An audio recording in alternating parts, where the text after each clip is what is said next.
Hello everyone, welcome back to Middle-earth. We're going to continue our Restoration of Arnor series today. Let me just make sure everything's working.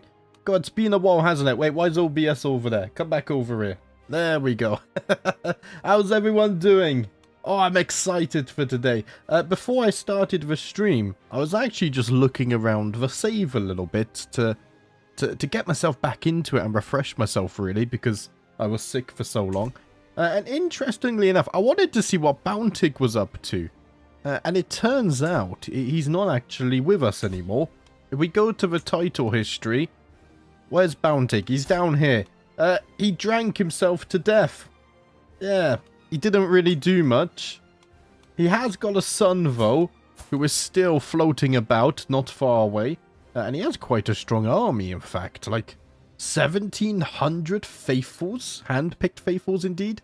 1,300 light footmen, 1,100 archers, 1,100 halberdiers as well. Maybe one day Bountig II would take back his lands. Also, I found this funny looking orc up here. I don't know why. He looks so happy. It makes me happy. Anyway, what's the plan today? I think we're going to do a bit more colonization, which means we're going to have to get a bit more income. But I also want to take another look at the historical endeavor, because I think it was you, Trig. You recommended an Arnor specific history that we could look at. So let's unpause. We'll get the gold flowing in.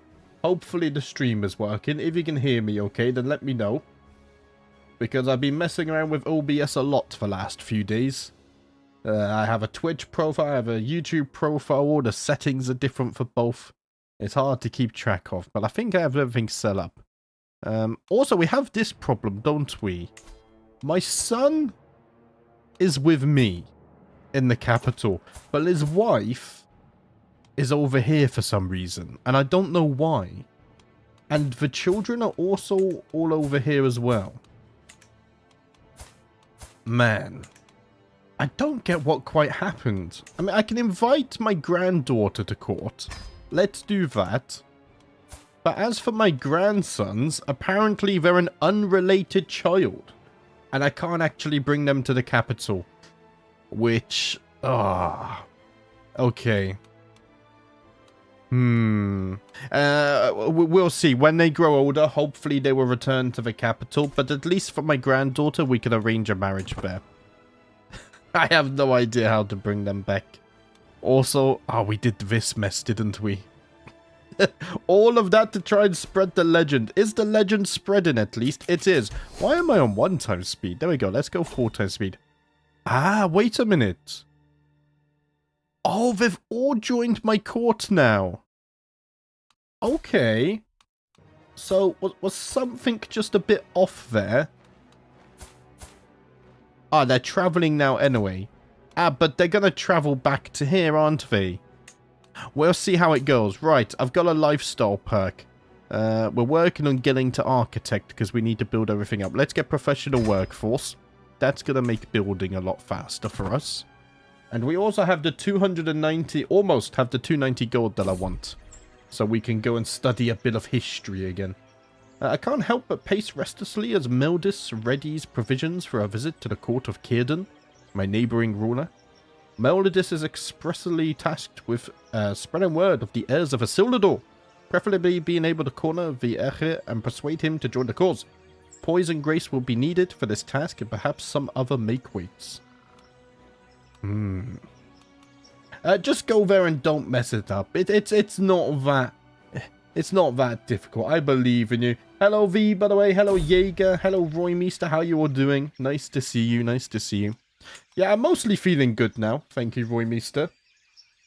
I'm still very tired. I feel weak. Like energy. But at least I'm not coughing anymore. That's the good thing. I'm sleeping a little bit better. So we can record a live stream again. Right. What's this? Tolerant and trusting. Legend spread chance plus 10%. Yes. I like that. But now, I want to do a historical endeavor. So, let's see. Explore the histories in Amon Reign. And I think we'll... Let's max this out. How much is it? It's not that expensive, actually. I thought it was a lot more expensive. It's only 170. Okay. Ah, because we get 50% off, don't we? Of course we do. Of course we do. Right. I think that's all we have to do. Let's start the historical endeavor. On your Twitch, will you be doing some more Hoi 4? At the moment, I'm doing an Elden Ring playthrough. So, you know, that could take a while. What I'll do after that, I don't know. Maybe Hoi 4, maybe Warhammer 3. Undecided. It's so far in the future. But I don't want to make any promises right now, because my plans will change by the time I get to that point.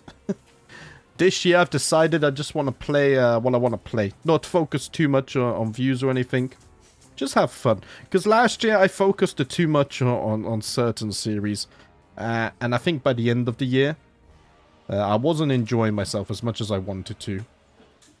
Although, actually, we did finish the year on a very good series, actually. So, as we await the arrival of the rest of my guests, my servants can get started on the preparations.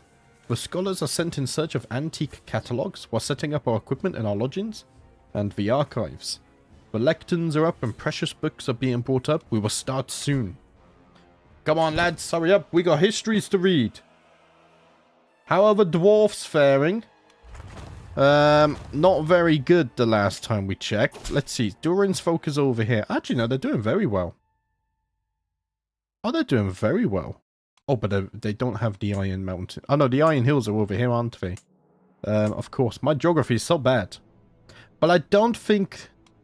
I mean, we've got these fellas in the High Pass. But I don't think there's any chance of them taking back this. This is very much orc territory. Yeah, Goblin Town is huge. Gundabad is huge. In the north, we have Angmar as well. Why do the orcs look so funny? No idea. To the brave King Arathorn, your big hands are a bowl of porridge. I would be blessed if I could be by your side while I may know the depths of your love. You put Unware to shame? Wait, am I not happily married? In fact, I have a soulmate. Abandon this foolish endeavor immediately. The ones I protect in Moria. These ones? Wait, I have dwarfs in Moria? I don't think I do. I have these guys in the High Pass.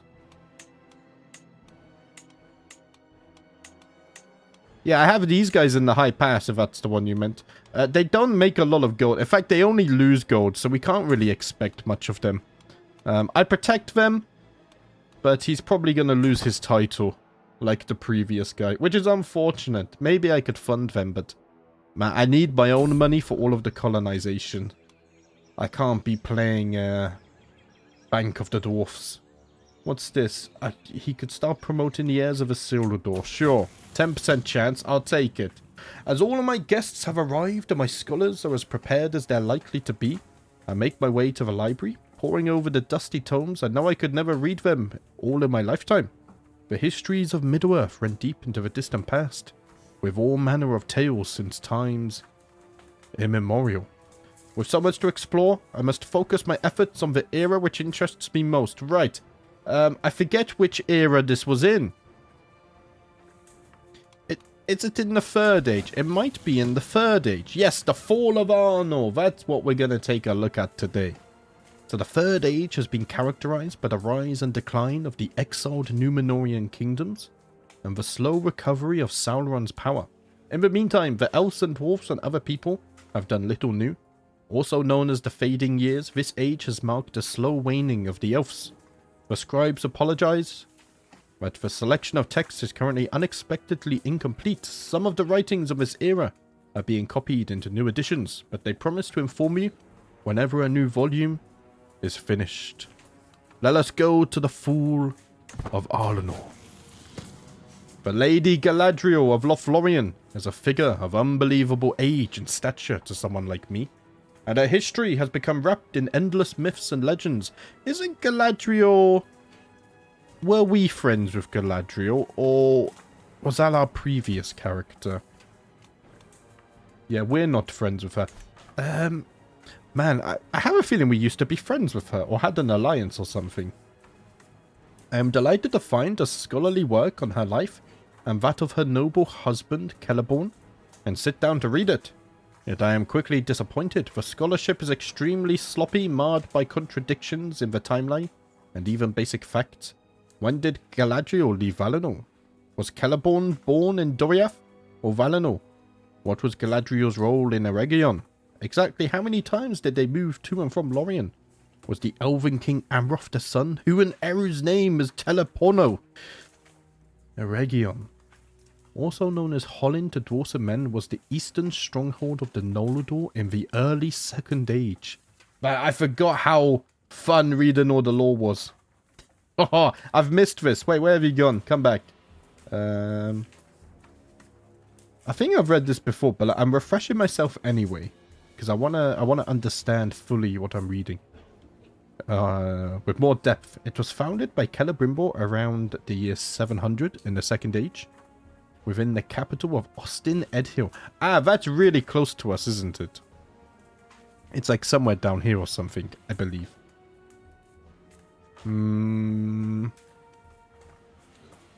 Ostin being raised by 750. Most of the followers of Feanor still in Middle-earth migrated from Lindon to dwell there beneath the last lord of the House of Feanor. In Eregion, the Noldor wrought their greatest works since the days of Valinor, and they found an enduring friendship with the Longbeards of Khazad-dûm. The Gwaith y Myrdain were established and learned much from the tutelage of Anatar, culminating in the masterworks, the Rings of Power. What's the Anatar? Originally a Maya of Ula, Sauron was the greatest servant of Melkor in the Elder Days. He next appeared in the guise of Anatar. Ah. I'm a bit confused. In which he gained the friendship of the elves of Eregion and helped mastermind the creation of the Rings of Power. He made a master ring, the One Ring, to control the others, but due to the defiance of the elves, dwarves, and the men of Numenor, he was beaten back to Mordor. This is like the story of Sauron. Is that just another name for it? Hello, Kern. How you doing? Nice to see you. In Eregion, the Noldor wrought their greatest works. Oh, we already read that. I'm stupid. Thus, Eregion's doom was born. Sauron besieged and sacked the city during the War of the Elves and Sauron, crucifying Celebrimbor for his defiance. Many of the inhabitants of Eregion survived, however, and in time came to dwell in Imladris as part of Elrond's folk. Interesting. Rather than a single narrative underpinned with clear evidence, the book presents various contradictory versions. Worse, as the work enters its final stages, it appears that the author has become somewhat smitten by his subject, increasingly presenting Galadriel as some sort of flawless martyr of impeccable judgment. Anatar is the name that Sauron used when he went to Eregion. He changed his appearance in order to convince the elves to help him make the rings. Ah, that makes sense. Thank you, V. Yes, Anatar is just another disguise of Sauron. Thank you, Jaeger. It makes sense now. It makes sense. Oh, man. I love how rich the lore and everything is, and how much detail is in this mod to read through. Perhaps a coherent tale can be spun from all of it. No. Let's respect the histories. I guess we will never know the truth. Let us read onwards. High King Elendil was slain by Sauron in a duel. And then King Haraldr, the Chief of Chiefs, was killed during a raid. Of old, the North Kingdom of Arnor stretched across all Eriador, yet the great realm of Elendil would not endure, for many of her men did not return from the last alliance. So her people dwindled, and her high places stood desolate, and it came to pass that upon the death of King Elendil, strained by internal tensions, Arnor tore itself apart. The sons of the king squabbled, and the kingdom split into three: Arthedain, Cordelin, and Rudar, which is what we're reforming now. We have one of the kingdoms reformed. Just two to go. The division further weakened the struggling realms, for the kingdoms were often in strife, and the proud city of Numenus was deserted in favor of Fallenost. So we have Numenus. That's over here, isn't it, somewhere? There we go. Where's Fallenost? Let's see. Fornost, was it? Oh, that's really close as well. Does this have a special building? It does. Dead Man's Dyke. Though the fortunes of Arthedain and Fornost occasionally waxed, they mostly waned, and the long war with Angmar gradually bled the northern Dúnedain of their strength. The death blow came in 1974 of the Third Age, when the Witch King finally captured and sacked the city after a brutal siege. There ended both Fornost and the North Kingdom. Man, the Witch King... Oh, I suppose back then he was in Angmar, right? So he didn't come west from Mordor, he came south from Angmar. Thereafter, the city slowly disappeared under grassy mounds, and men referred to it as Dead Man's Dyke, and feared to go there. Yet the Rangers of the North went there, and kept an encampment in the ruins of the Great Hall, where once the king had held court. And you can somewhat... Yeah, you can somewhat restore this. Oh, that's another interesting location.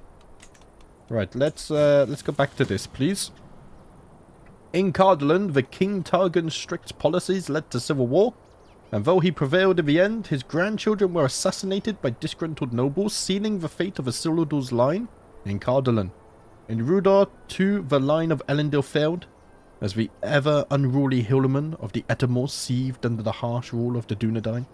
Slowly gathering their strength, they finally took the throne with the rise of the ambitious Hraudar, but this victory had come at a cost, for Hraudar had made a bargain with a new power to the north, one whose nature none yet fully understood. So we got King Thorindor, the Magnificent. We got King Amleif of the Arthedain, and King Galadhion. My pronunciation sucks, you guys know that. And I've modeled all of them. It's so amazing, the amount of effort here. Right, I can increase my learning, but I gained a long defeat. Injury or piety. Ill deeds beget ill deeds. We will try not to repeat the mistakes of the past. King Arathorn, look what I found. This is a groundbreaking discovery. My courtier Melodis comes running into the room out of breath and visibly excited. He unrolls a parchment scroll and lays it on my lectern for me to read. It is indeed very old, written in an antiquated form of Sindarin. It seems to be recounting the event of the fall of Gondolin, but something seems a little off. The Balrog and the assault are said to number in the hundreds. Thus 5 fell before Tua's great axe, Dramboleg, 3 before Ecphelion's sword, and 2 score were slain by the warriors of the king's house. I think the author got a little carried away. I think we've had that before, haven't we? Right, so we got the Witch King now. There's King Hraudar again. Hraudar. My H and W next to each other confuses the hell out of my brain. And King Argaleb. Right, so it was in the reign of Argaleb the First of Arthedain, son of Malvigil, but the evil of Angmar, which had arisen beyond the Etermors, first revealed itself to all. In Cardolan and Rudar, the line of Isildur held the kingship no longer, and so Argaleb claimed lordship of all of Arnor. Cardolan accepted his claim and swore allegiance to Arthedain, yet Rudar did not. They maintained their independence. For the Witch King of Angmar, greatest of the ringwraiths of Sauron, had acted in the shadows and built his strength and swayed many to his side. Oh, they betrayed them. Oof. In the year of Argaleb's inheritance, Hraudar, an evil lord of the Hillmen of Rudar, made a league with Angmar in secret. He quickly seized control of Rudar and resisted the claims of Argaleb, with the remaining Dúnedain of Rudar fleeing to Arthedain. Thus, Hraudar and the forces of Angmar waged war against Arthedain and Cardolan. Man, everything just really sank into chaos. Argaleb fortified the Weather Hills, and the forces of Arthedain and Cardolan both held out against the forces of Angmar. Yet the casualties were heavy on both sides, and in the year 1356, Argaleb was slain in battle and Prince Arveleg succeeded his father. And it's crazy that there are beings that have been alive for like all of this. You know, the Nazgul, Vimaya, I think they're called, the elves. It's insane. But Dúnedain held despite great losses. We can become unyielding defender. Let's try it. I don't think it was successful. Oh, this armor looks so cool. Right. Arveleg, with the help of Cardolan and the elves of Lindon, drove back his enemies from the Weather Hills. But this line would soon be tested.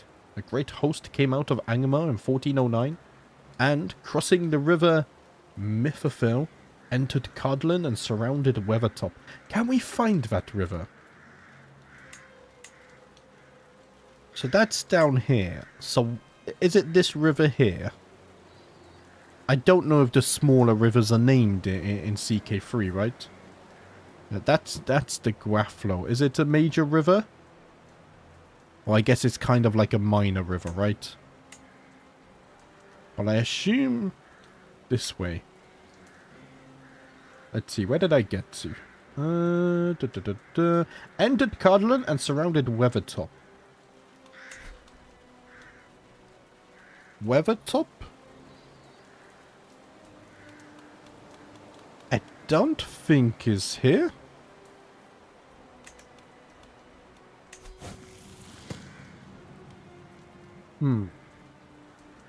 Maybe the name has changed since then. The Dúnedain were defeated, and Arveleg was slain. The tower of Arassuil was burned and razed, but the Palantir was saved and carried back in retreat to Fallenost.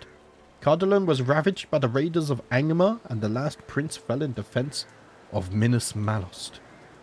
Arathor, son of Arveleg, was not yet full grown, but he was valiant, and with aid from Círdan, he repelled the enemy from Fallenost and the North Downs. A remnant of the faithful among the Dúnedain of Cardolan also held out in Tin Gulfad, or took refuge in the forest behind. Angmar was subdued for a time by the Elven folk coming from Lindon, and from Rivendell, the Elrond brought help over the Misty Mountains out of Lorien.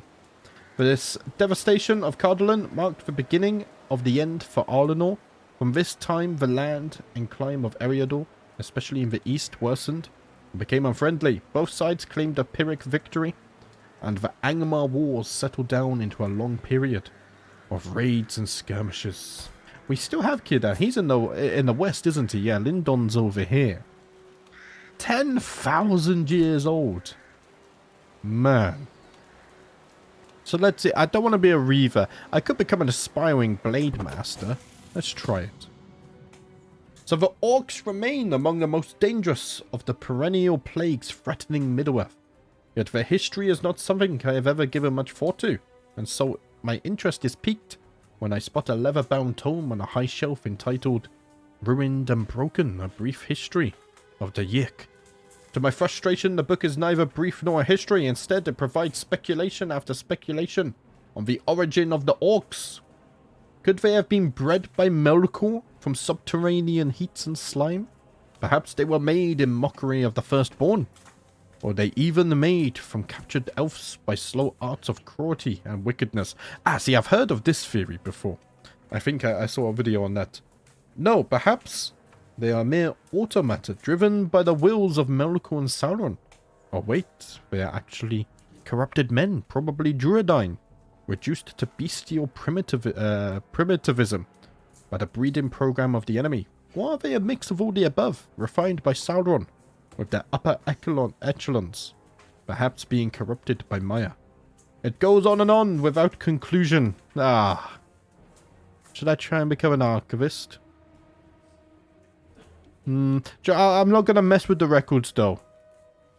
It says, what a waste of time. I don't think it's a waste of time, but we'll take what we just read with a grain of salt. I'm stuck between this game or Exile 2, but I'm on console, so just couldn't get into PC. Nothing bad about it, just personal preference.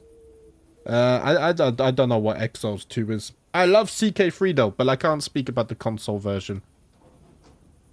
Oh, Sauron has another form. Ooh. The Great Plague. Now for a period after the devastation of 1409, the people of Eriador had some peace, and the people of Arnor slowly nursed their strength, but further misfortunes would come for the Dúnedain of the North. The devastation of 1409. Ah, that's what we just read about, right? I think so. For in the year 1635, a new blight arrived, far from Rune, rumoured to be the work of a dark necromancer, the Great Plague. It swept across Middle-earth, gaining strength as it moved north, reaching Cardolan within a year. Eriador was desolated, Farbad was shattered, and the Shire suffered greatly. Yet the greatest devastation of all was inflicted upon the already weakened lands of Cardolan and Minhiriath, for most of its people perished, among them all of those still claiming ancestry from Numenor of old. Arthedain suffered too, but in lesser measure for its remoteness. Of the people of Cardolan, none now remained but the tribes of Saralane on the coast, and fell spirits sent by the Witch King occupied the tombs of her kings. 200 years later, Arahad, king of the Arthedain, would attempt to reoccupy Cardolan after pushing back Angmar, but the Barrow Wights terrified any who attempted to settle nearby, and their haunts were renamed Tirn Gulfad, an evil and feared name. To prevent such disasters, we must study them. I've been poring over a copy of an ancient Quenya genealogy for hours now, but I can't make either heads or tails of this. It shows the descent of the House of Finwë, but High King Gil-galad's ancestry seems unclear. There's branches coming from both High Kings Fingon, slightly smudged, and from King Orodreth of Nargothrond. Barely visible is another line coming from the House of Fëanor. Burn it? No. Slain by Sauron in a duel.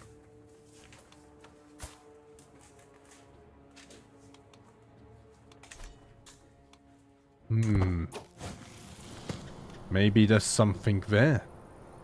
Glorfindor. I know of Glorfindor, of course I do. Who doesn't? Was a Black Númenórean. Witch King was a Black Númenórean, so he had a personal reason to see Arnor destroyed. So that's before he became a Nazgul, right? Oh man, there's so much history I need to read into. I really need to find more time to get into this. But at least I can learn while playing the mod as well. I really like that. So Angmar was not yet defeated fully, and ere its downfall, it would deal unto the Dúnedain one last blow. But in the year 1974, before Winter's End, the Witch King assaulted Arthedain once again. His forces swept across this last northern kingdom of the Dúnedain, capturing Fornost and driving them across the River Lune. Arvedui, the king, held out for as long as he could, but before fleeing to icy Forachel, he did there for a time before sailing on an elven ship, while a terrible storm surrounded them, and the ship carrying the king and his 2 Palantiri were lost. Yet, although Arthedain had fallen, Angmar's fortunes would not last.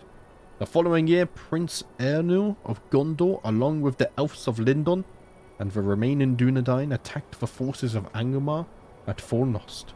The Witch King was defeated and fled, but he was cut off by a force of Gondor and Rivendell, and so utterly was Angmar defeated, but not a man nor orc of that realm remained west of the mountains. The Witch King, however, escaped, and the Gondorian force was too late. Arthedain was destroyed, and Arvedui dead. But the line of Isildur endured as hidden protectors of the deserted lands, and simple folk would call them rangers, and trust them not. Ooh. Let's see, aggressive attacker. Let's try it. Did I actually gain any of these traits? I don't think so. Not yet. Not yet. As I rifle through the storeroom next to the library in search of paper, I find a mysterious box inside. A small stack of parchment, along with a few personal items that indicate that it once belonged to some forgotten librarian. As I read the papers, I realize that it is an uncompleted passion project, an attempted history of the First Age written for children. Maybe that's what I need. It starts well with neat abridged summaries of the major events, accompanied by some delightful sketches by the author, who had some skill at drawing, but as the work progresses, it becomes more eccentric, taking greater liberties with the more frightening elements in order to soften the tone for the intended audience. And then I come to it, the tale of Beren and Lúthien has evidently been judged too alarming for the young. Rather than taking the form of a terrifying werewolf, Sauron chief servant of the enemy is depicted as a cat. What? That's... I knew it. Cats are servants of Morgoth. No, this adaptation is simply too divorced for the source material. What is this? Is this some Netflix adaptation? As all my guests have arrived and my scholars are as prepared as they're likely to be, I make my way to the library, poring over the dusty tomes, and now I could never read them all in my lifetime. Right. We have finished. Okay, I'm going to... Can I end it here? There's so much to explore. I must focus my efforts on the era which interests me most. Oh, we can read one more. Okay.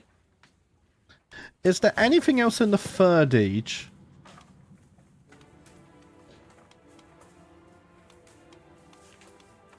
Do you guys have any suggestions on what you would like to read? We got these topics on the Second Age. I think we read The Lost Island of Numenor.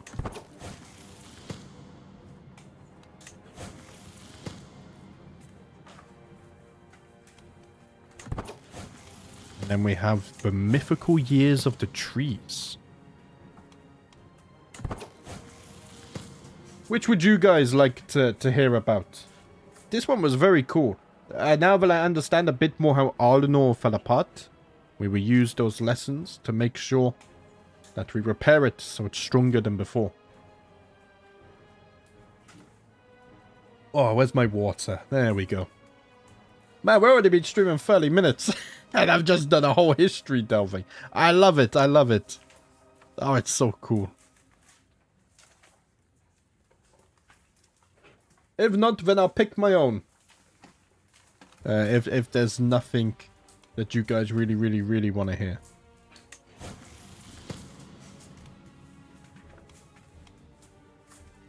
The Kinstrife.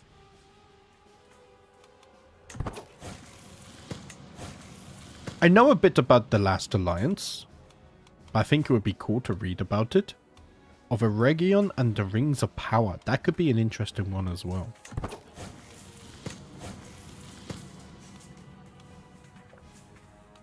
This is a book, isn't it? The Children of Hurin.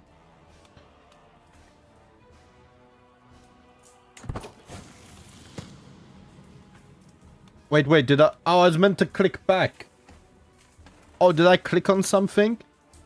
Okay, I don't know what we're learning about, but I'm gonna read anyway. I thought I clicked back. Okay. As I amble through the library past shelves stuffed with ancient tomes and crumbling scrolls, my eye is drawn to a small volume bound in leather. The cover reads, The Songs of Erwin Ben Adar. Curious? I open it. A briefly preamble by a forgotten Cardellani scholar contains an extraordinary claim. But this is a collection of songs of power as uttered by a benevolent forest sprite of the Northern Kingdom, a mysterious being who has allegedly lived in Eriador since the dawn of time. Yet the lyrics to these ditties appear to be doggerel of the most risible kind. I leaf through page after page of yellow boots, hoary willows, Loziffish river nymphs, and obese ponies, and then I am struck by the weirdest verse of all. Wait, this is a Tom Bombadil. Wait, this is just a generic event, isn't it? We've had this before. Yeah, I haven't actually picked one. Okay, I remember that as I started reading. Right, you know what? I'm gonna read up on the Last Alliance. Maybe I'll learn some extra stuff. I think it's a very cool period. I want to learn a little bit more on it. So, of the downfall of Numenor, the tale is told elsewhere. Out of the storm came Elendil and his sons Isildur and Anorion aboard the 9 ships that bore what was left of the faithful on the westernest to the shores of Middle-earth. The winds separated the sons from their father, and while Elendil landed in Lindon and set about founding the Northern Kingdom with the help from Gil-galad and the elves, Isildur and Anorion landed in the south, close to the great city of Pelagir, home to a sizable population of faithful. Pelagir is somewhere down on the coast, right? No, it's an actual city, isn't it? That's Dol Amroth. Where is it? Or is it all the way... Is it this one over here? Ah, it's over here. There we go. So Pelaga is over here. Wow, that's... huge difference. The two brothers founded the Southern Kingdom and ruled jointly from its capital Osgiliath. Nonetheless, each of them founded a fortress city that they named after themselves. Minas Anor under Mount Mindoluin and Minas Ithil against the grey mountains of Shadow. These twin cities are now known as Minas Tirith the Stern and Minas Morgul the Dreaded. And for a time the Dúnedain prospered, and out of the fall of their homeland, one boon there seemed to be.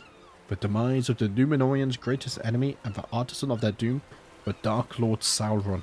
Man, I was struggling to read. I could become a sailor. Isn't there sailing events as well? We'll try it.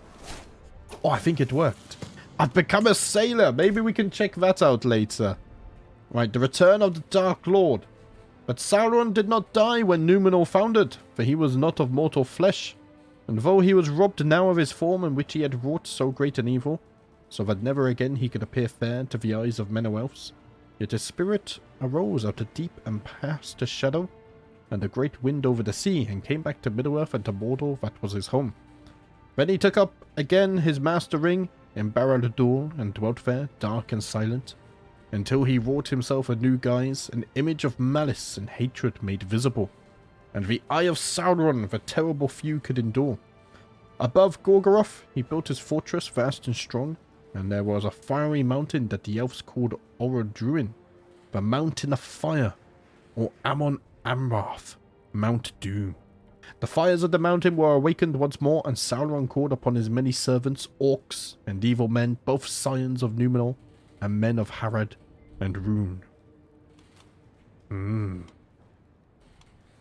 Let's see, yeah. Why did the Dúnedain let him grow strong again? That was a mistake.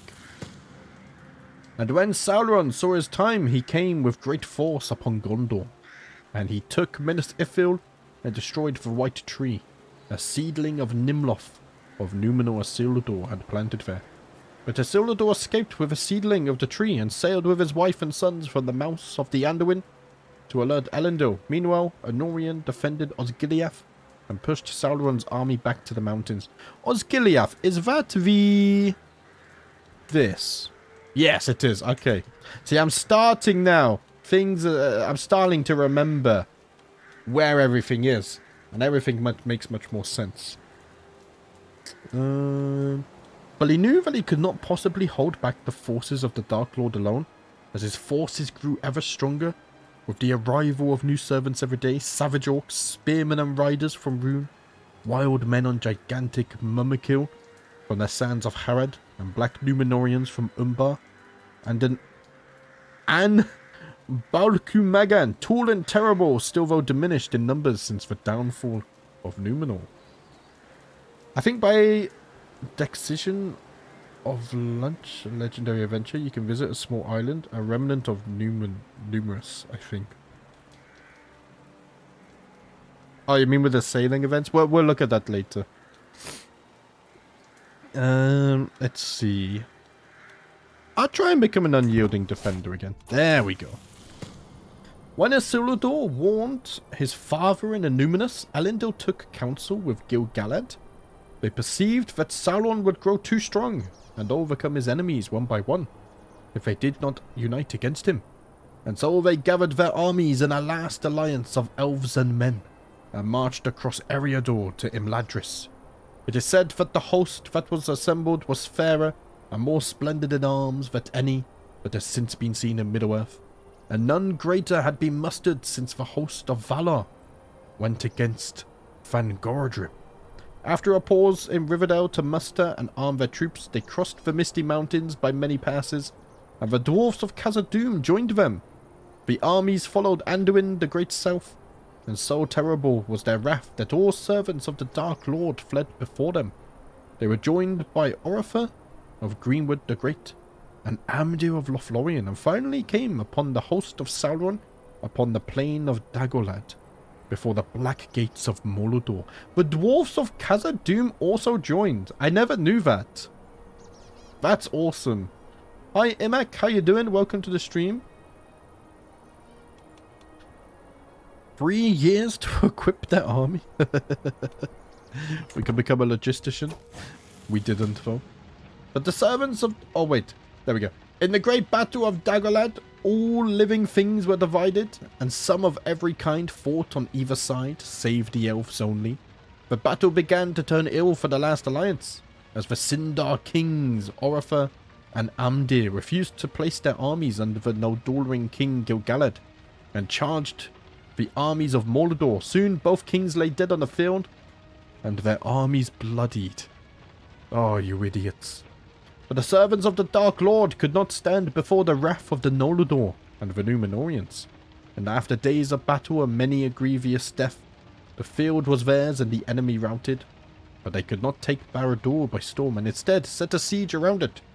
For 7 years they kept the watch on the fortress, during which Anarion, Elendil's son, fell crushed by a stone thrown from the battlements. Finally, as Sauron saw that no hope remained, he donned his terrible armor and sallied to meet the High Kings in battle. Long did they fight, and Sauron suffered many wounds from Gil-galad's spear, Aegolos and Elendil's sword, Narsil. Gil-galad died burned by a terrible flame, and Elendil was killed and his sword broken. But their sacrifice was not in vain, for Sauron lay defeated, and Isildur cut his master ring from the black finger, banishing the Dark Lord from his physical body. But what could have been a final victory was but a reprieve, for instead of destroying the ring as Lord Elrond beseeched him, Isildur took it for himself, and had not the will to destroy it. You bloody idiots. Yeah, it's the opening scene of the Fellowship of the Ring. Yes, of course. I know that much. I think it's really cool. I almost wish we got... I think this would make an awesome movie. Also, it's like, just seeing the massive armies of men and elves. I mean, even the dwarves of Khazad-dûm joined as well. Like, never mentioned that. It's so cool now. Now that I know that some of the dwarves also helped, I think it's even cooler. Right, try and become an aspiring blade master. There we go. We gained some prowess. And that's it.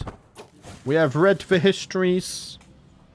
Let's see. Do I want a record of the fall of Arnor? I think we should, right? We should remember the fall of Arnor so we don't repeat those mistakes. I will become the owner of the fall of Arnor. There we go. And we shall return home at once. Is that going to disappear? Do I have to unpause? Is it broke? Let me quickly save the game. Where is it? There we go. Oh, it's disappeared now anyway. Okay, right. Is that an inventory item? It's not. It's a court item. We still have this from room as well, which is funny. I only have 2 slots though. Oh, that's unfortunate. What books? So we have the Lost Island of Númenor and the no, the Northern Dúnedain architecture. I might have to get rid of this. Although this does give us building construction time. That's really useful. So I'm not going to destroy it, but I'm going to replace this. Let's have the fall of Arnor so that all of our visitors may learn from the history and the mistakes. Right. So what are we going to do today? Now we're actually going to play some Crusader Kings 3. Rings of Power theoretically would have it as its final season. Maybe I should give Rings of Power another chance. I think I only watched the first 2 episodes, like when it first released. Maybe I should give it another chance. Right now I'm already watching a few series, but yes. So, let's unpause. We'll let things progress a bit. Simple windmills are being constructed. Okay, I have windmills. That makes me happy. We were building up all of this, weren't we? I have men-at-arms building it here. I think we were mostly building up the capital. I don't have anywhere else, do I? I don't. Okay. Titles can be created. Was I making titles? Legend promoter joins. Elrond's promoting the legend. That's good. I think what we were doing was waiting for the legend to promote. Because when we finish the legend... Let's refresh ourselves here. There was something important here. Get a claim on every existing de jure title inside the High Kingdom of Arnor. Wasn't there a special decision in here? Consolidate the kingdom decision, allowing you to immediately de jure drift a kingdom into your realm. Reclaim Dúnedain royal lineage. Like, there's special decisions, yeah. So I need to get this up to 300 baronies, which it's slowly spreading. That was the whole reason of this last stream. Okay. Which kingdom do we want to go for next? What do you guys think? Should we go for Arthedain next? Because I've already kind of... I think Arthedain makes sense because we already have some land over here, actually. We'll reflect on this. Well, I wonder if it's worth just colonizing things myself. Because when we gave it to the AI, it was hit or miss whether they would fail or succeed. So we're going to go for Arthedain next. Fertility. I don't need fertility. I need...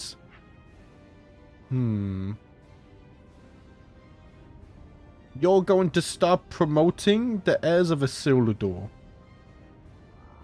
That's what I want. Where are you?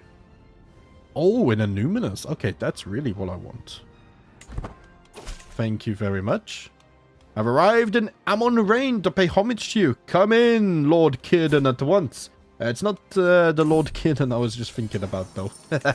Welcome. I appreciate the gold. Right. Where is the legend to? It's around here. What I'm going to do is just colonize these. So then, if the legend can spread out, it's not going to get cut off if one of these suddenly disappears. We can have 3 colonies. That's not too bad. Tell you what, let's upgrade you. We will colonize this as well. It gets a little bit expensive, doesn't it? Okay, that was already being worked on somehow. That must have been abandoned. And then we'll also colonize Endroth as well. Yeah, but that's going to put me over my domain limit, sadly. No, it's not. No, it's not, because it's a colony. Right. Increase development? Where am I even increasing my development to? I don't actually know. Way over here. Okay. Didn't I give that to someone else? I did. So instead, let's start increasing the development here, and then we can build faster and whatnot. Right. Royal Court. Who's this? The Joys of Wine. All of a sudden, Lawmaster Baragon and my court physician Dorland barge into the throne room bickering. Wine offends Manwë. It must be avoided. A bit of wine is healthy for the body, replies Dorland. What is my position on wine? I could abstain from wine for a health boost, or I could drink it in moderation. I gain less stress. Wine opens the door for Melkor. Let us not be tempted. I have work to do, which I can't do if I am drunk. I need to focus on the work that is at hand. So does that also build... does that count as building? I think so. I think so. Right, let's also upgrade that. And our lives for the near future are going to be focused on colonization. I need to get more gold, though, so that we can keep up the building and everything. I had hoped to reach my settlement of Endroth by nightfall, but repeated delays left us some miles short as dusk fell. In the crepuscular light, we made a camp on the edge of a copse of stout trees and set to work starting a campfire. Despite the lack of comfort, I find a calmness descending on me as I take in the beauty of the star-studded sky. Suddenly I hear a snarl. Across from the fire I see a pair of eyes. Just as suddenly the pair are joined by 24 others, and I realize that we are surrounded. A cruel howl strikes our ears. And our error becomes clear. We have camped beside a wolf den. Here is the source of the great terror that has plagued our loose settlement since its foundation. Did the scouts even look before we settled camp here? Okay, let's slay them. Slay them ourselves. Get them out of here. Right, why are you separate? I can't offer vassalage. A non-protectorate tributary. Are you now? Okay. Man. Should we scatter the bandits? We can try. Bandits are being cleared. Okay, good, good, good. Right, let's return here. So we gotta get rid of the bandits over here now. This one has been sorted, but yeah, this is so expensive. I can upgrade this. I can't focus on more than one at a time, really. Do I really take something? I feel bad if I took something like Amroth. I mean, he does hate me and he is my rival. That is true. Has the time come for us to take a Numinous as our own and turn it into a trade center of New Arnor? We could do that. I would have to lay claim to it, though. I could resettle his family once he has a son. I mean, he is my rival, though. He is my rival. Do I really care that much for him? The reason I didn't take it before is because we didn't have negative relations. But now we have negative relations as this new character. A Numinous would help us make a lot of money, right? Yeah, plus 50% holding taxes. The alternative is Falnost, which we can't build as many cities and whatnot. Granted. That's only plus 10%. I have a feeling we might need a Numinous. Do you plan to make a Numinous your capital eventually, seeing how it was the capital of Arnor? See, that's another good point as well. Now that we're going to take back the Dúnedain and we're going to form the second kingdom of Arnor, now could be the time where we move back to the historical capital as well. I'm seeing a lot of points for taking it from my rival and not many points against it. In fact, I can't think of any points against it. If I was my father, maybe, but I'm not my father. I am not my father. It is time. It's going to take 2 bloody years. Wait. Are you fabricating on your own lands? That's so funny. I didn't realize you were on my council. Guys, it's been so long since I played. Right, Karamir. You're going to have to be my new lore master. Can you fabricate on the Numinous for me? Just pretend you never saw that. That's funny that the game allows you to do that. Right, faction is now targeting me. Dissolution faction. Oh, he took that seriously. Wow. Legend promoter joins. Is anyone else going to join that? I don't think so. I don't think anyone else would join that. In fact, Vassal's opinion of me... Yeah, he's the only one that actually really hates me, so we should be fine. Converted from Northern Dúnedain to this. Huh? I mean, okay, I'm a Norian, obviously. We already took that decision. Yes, I remember now. Okay, right. Lay fabrication. I'm going to continue doing this. Actually, I'm going to save my gold for a Numinous. The latest news from my colony at Orphan is truly horrifying. The settlers have been afflicted by a devastating pestilence that has swept through almost every household. I can barely read the reports, so graphic are their details. Ah, man, this sound is so loud. Ah, we might have to abandon it. I could quarantine the colony. Warframe. That's over here. I will send in skilled men. No, I could do this. Yeah, the poor souls bring those afflicted to Amon Rain to receive our best care. Yeah, let's do that. We can keep the colony at least. But I'm going to save the gold for Numinous. Right. In that case, we're also going to go speed 5 for a moment so we can speed up a bit. Man, look how fast speed 5 is now. Oh, I love it. It's amazing.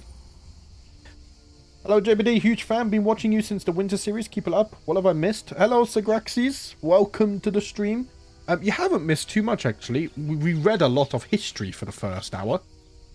And now, or first 40 minutes or so, now we're claiming a Numinous. We're moving back to the historical capital. We're going to make gold. And then we're going to go on a mass colonization spree of Arthedain.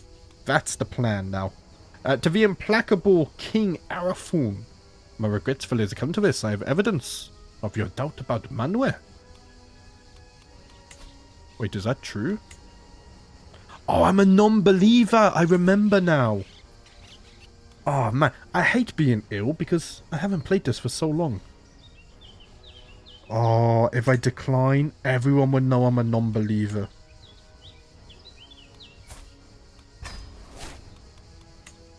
I will let you win this time, dwarf.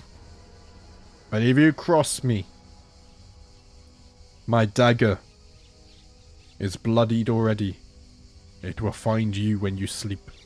Banditry has been a problem in Endroth for some time now. What was at first only a number of isolated gangs of thugs and brigands has over time started to consolidate under the command of a select few bosses. Ruthless, clever and ambitious, these bandits have grown big enough and organized enough to intimidate the meager garrison of Endroth into laying down their arms and accepting this so-called brotherhood as the new governors of the colony. Oh, wow. Well, if I do this, I gain gold. I shall try and slay the new leaders. The bandits are being cleared. 200 gold. Oh, man. Yes, please. Right, let's get centralization. Development growth in the realm capital is nice. Some moments must be recorded forever. The time that my rival LotR was murdered is one of them. Didn't I murder him? Oh, I didn't. I remember these murders, though. Huh. Could write about it. We could ask Elrond. But there's no time for this. We can't be spending money on poems right now. Also, my army is not a nursery. No, thank you. Right. Let's wait for this fabrication. One thing I haven't considered. Okay, they have 250 rangers. Wait, you're allied to my wife?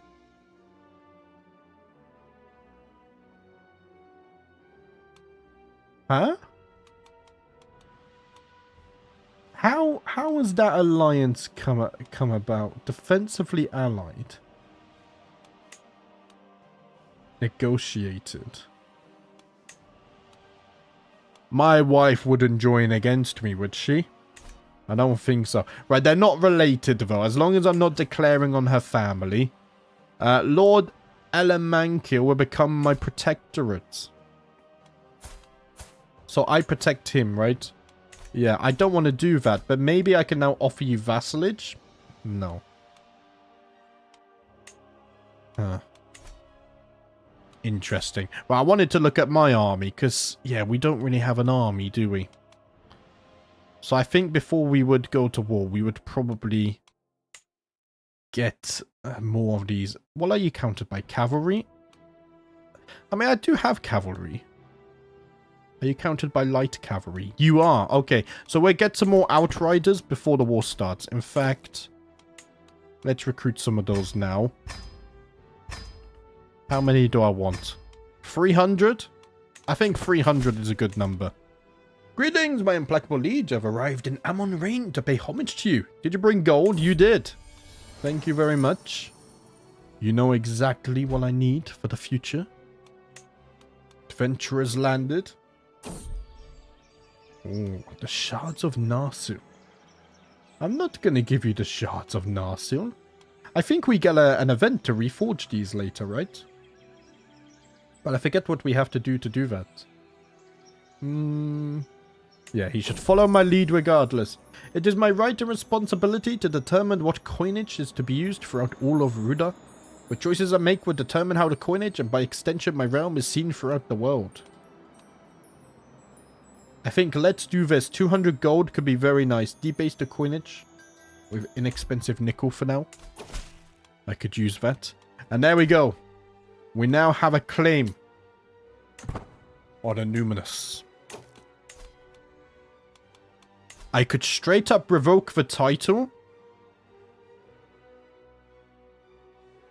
because I have a claim on it. Wait, does that... Huh. I don't fabricate claims anymore in CK3, and I didn't realize that avoids the tyranny penalty. I just do holy wars nowadays. Right, fabrication is useful. It costs gold, that's probably why I stopped doing them as much. Right, let's try and revoke this. We do have the replenishment. What is your answer, Baragrund? Will you stand in the way of the reunification of Arnor and its future?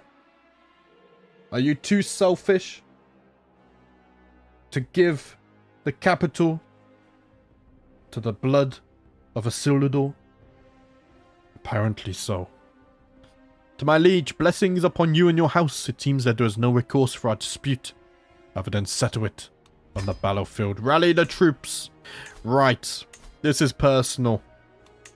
I will lead the men myself. I'm a forest fighter, a forder, an unyielding defender. Forder might be my favorite trait, or organizer for army movement speed. Hello, Wild World. Welcome to the stream. How you doing? Nice to see you. I can call on Dynasty member. Ooh. We don't need to do that though. I will fight myself. What's the fort level? It's probably really high. Oh, it's only fort level 8 even. 7 days left on this. We should be fine. Let's go speed 3. I like to really slow the game down in battles. You're a contributor for the mod. Thank you for your passion and your efforts. It's really brilliant. Wow, minus 20 advantage. Oh, we still have our guard, our host, don't we? The Iron Garrison. Ah, yes. Man, I forgot so much in the time that I had to take off. It sucks. It sucks. 69 deaths, but we killed 1,000. The Outriders, 26 kills. Very nice. But let us lay siege to a numinous. We must reclaim the ancient capital. And build up our wealth to fund the future. I think we can speed 5 this. Where are you going? I'm going on an adventure. Right, 3 weeks. There we go. 58 gold as well. We did take a prisoner. I'll tell you what. I am not an evil man. I will release the child. I won't demand a ransom. This is not about me and you being rivals, my friend. It is about the future of Arnor. Right, I actually imprisoned him. I said it's not personal, but I have imprisoned my rival and I kind of don't want to let him go now. which means it was personal. Oh, man. I should let him go, shouldn't I? I tell you what, I let the child go for free. But you, Baragond, you declared this rivalry. For you to go free, 50 gold pieces.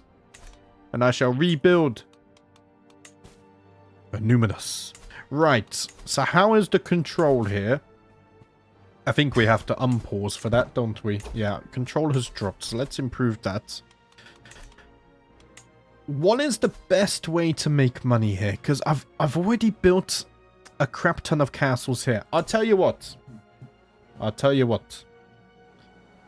What if Amon Rain and all of its castles, because we've built up men-at-arms in all of these, this could be controlled by my heir. Wait, I didn't take the title? Oh, I'm so stupid. I forgot to revoke. You know when I said I have the habit of doing holy wars? That's what just happened. I thought I had it. I've done nothing but do holy wars. It's because I recorded this morning as well in the Bountic series. And we just holy war everything. So Man. Aragorn. Face me again on the battlefield. Oh, bloody hell. Thank you for pointing that out. Right, we're returning, lads. Pick up your swords. Actually, I need to raise everyone by the looks of it. Our job is not done yet. Right, stewardship perk. Let's get taxman. Well, we want to get down to architect. Task aborted. No longer increase control. That's probably because I'm attacking them. Oh, the control's going to be even worse now, isn't it? Do I have a military engineer? I do. Robbie, help me out. There we go. Only 30 days. It's fine. Let us try this for the second time. I said it wasn't personal. But I've come back for more. Right, enforce demands. This time. Let's not do muscle memory. Let's pay attention. Baragond. Numinous belongs to me. And for 10 gold pieces this time. And for 10 gold pieces, I will let you have your freedom. To prove it wasn't so personal. I mean, I did get to imprison you twice. Right, we have absolutely no control here. There we go. Let's start working on that. 4 years. That's my own inadequacy at work there. Right, to upgrade this, we need concentric castle. Okay, but we have all of the technology. That's fine. Yeah, this is more than fine. Let's increase the development first, and then we'll work out to build the point I was making earlier. Should we just build castles here still? I do need a city, at least one city. And then I was thinking we could give Amon Rain to our son and heir. There's plenty of men-at-arms he could keep here. And it does earn good gold. The downside is obviously we wouldn't be able to name our grandchildren. And we live so long that I kind of want to name our grandchildren when they're born. Because you guys get to name them and choose the education focus. So do I build castles or cities here? Yeah, we need to rebuild it. That's what I was just looking at. But I need to get this first. I'm going to wait for the development, I think. Right, what's this? 100 piety. Yes, please. I don't read the legend events. Speaking of legends, have we spread? It's slowly spreading to the west. I believe in the plan that we set in motion. How many baronies is it here now? 130, okay. Eragon, a free tenant renting some of my land in Numinous, has pulled in an exceptional harvest this season due to his meticulous planning. He wishes to use some of his profits to purchase a piece of my estate from me, so that he can build upon his success and grow more crops next year. Ooh. 200 gold for independent farmlands. I'll take it, I'll take it. We need the gold. How much does this cost? 1100. And this is 600. So we need 1800 anyway. Holy Legend Seed Gate. I could gain settled legend. Legend spread chance plus 2%. Nice. That's what we need. Okay. So what do you guys think? Cities or castles? Don't we have bonuses for cities, if I remember rightly? No, we have bonuses for castles. Yeah.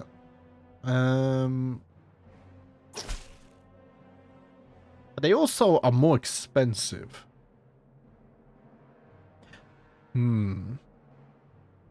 Was it our old culture that gave city bonuses? Or was that a different playthrough entirely?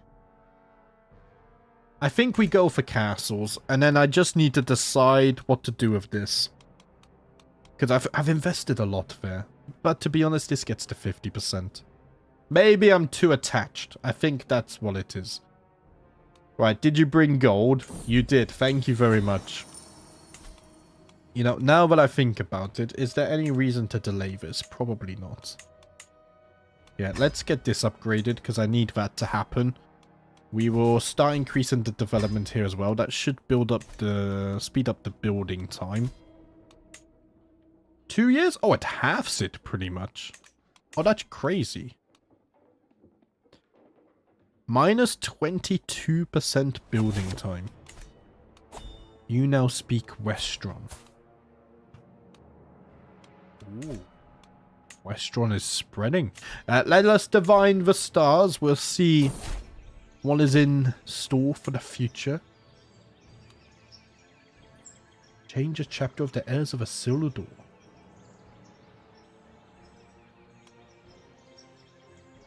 Illustrious water.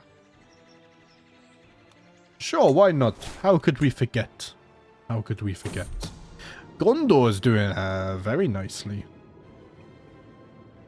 My spy master has come to me with grave news, while we do not yet know who. Someone is plotting against my knight.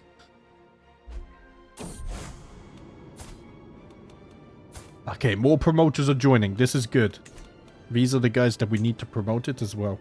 I have spent many nights looking up at the night sky, tracking the movements of the celestial bodies. Over time, I noticed a pattern. And after days of analysis, I am now confident in my prediction. The signs are clear. A great battle lies in the wait for me. But what battle will that be? A battle with Gundabad, maybe? Goblin Town? Wait. Elrond is at war? Oh, with Goblin Town. Okay. He should win that easily, right? I am friends with Elrond.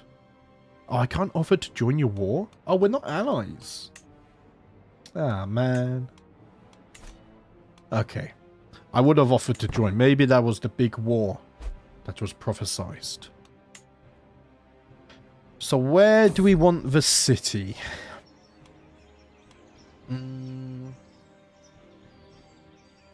Wait. We've had this event a few times, right? We can say that Isildur was not stubborn, but instead he was content. Wait, doesn't he have content already? Oh no, he's already stubborn. Okay.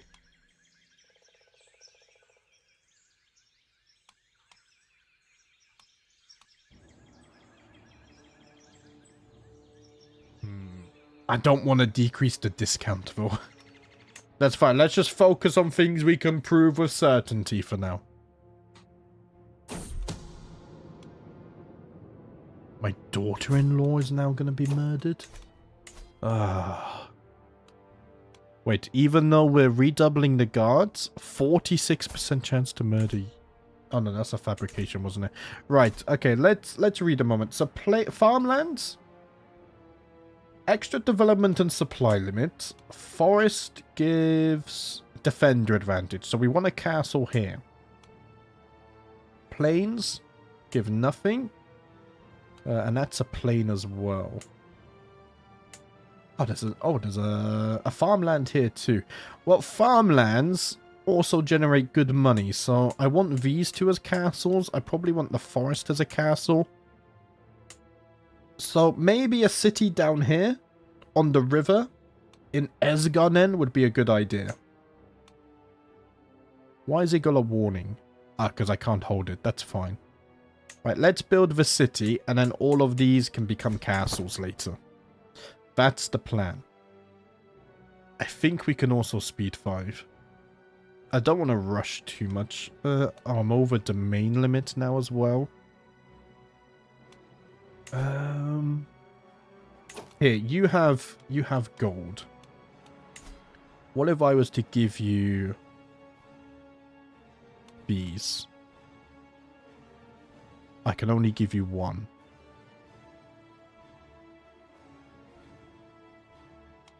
Yeah, I'm going to give you this. Do you have gold? No. Ah, but you're earning good gold. But so are you. Okay, I'm going to give you this colony. And then for now, I'll just hang on to this one. I'm still over my domain limit. Oh, because when you have a colony, it also adds one. So that solved nothing, of course. Right, it's fine. Kierden has written me a poem. Let's read it. No matter how many days twist and pass, winds whisper coldly through the grass. When one so great falls so far, are fate cruel's whims not simply bizarre? You can see this is truly heartfelt. Thank you, my friend. So I need to give away one of these castles, really. Which earns me the least? This, and it's only for my... wait. Oh, they both have good men-at-arms inside. I'm gonna lose... Yeah, 20% taxes. It's not worth holding on to this. I'll tell you what, let's give away Ice... Cremine for now. Defensive alliance with Gundabad. No. I cannot believe the audacity of this orc. Maybe it's time to start enacting the plan where my son and heir gets this territory. But they wouldn't be... They wouldn't be in my council, and then we wouldn't be able to track the children. Which sucks, because we've been sending them to Elrond to get educated. Which I like. Do I have a brother? No, I have a sister, and she died in childbirth. I don't think I can land a daughter. No. I mean, what we could do, as long as I control Amon-Rain, I can revoke this at any point, right? So I could just give this to a noble for now. And then at any point, I can revoke that from him. Yeah, and we don't get tyranny. So that's fine. We'll do that for now. As long as I maintain the capital. That's all that matters. Why am I lost? There we go. Right, so men-at-arms, the Dúnedain Rangers. They're going to move to Numinous. Maybe we'll buff them there as well. We'll have to see. What do I want my main men-at-arms to be? Or maybe the Arnorian cavalry, actually, is what I want to pull in the capital. Telerian gained court trait, administrative court here. Okay. That's fine with me. Right, let's speed 5, because we're just going to be waiting for a lot of building now in the near future. Before we're ready to start our mass colonization. He is certain that my cousin Arathon is scheming against my knight Arachon. Throw him in jail. I'm not having this. Even though I'm a murderer. But we don't speak about that. Bastion of Numenor. Needs a successor. Right, let's get that sorted.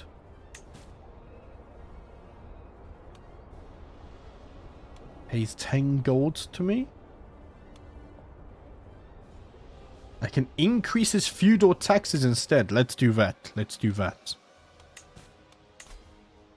So, why won't you accept vassalage? You are non-protectorate tributary of someone. But you're not.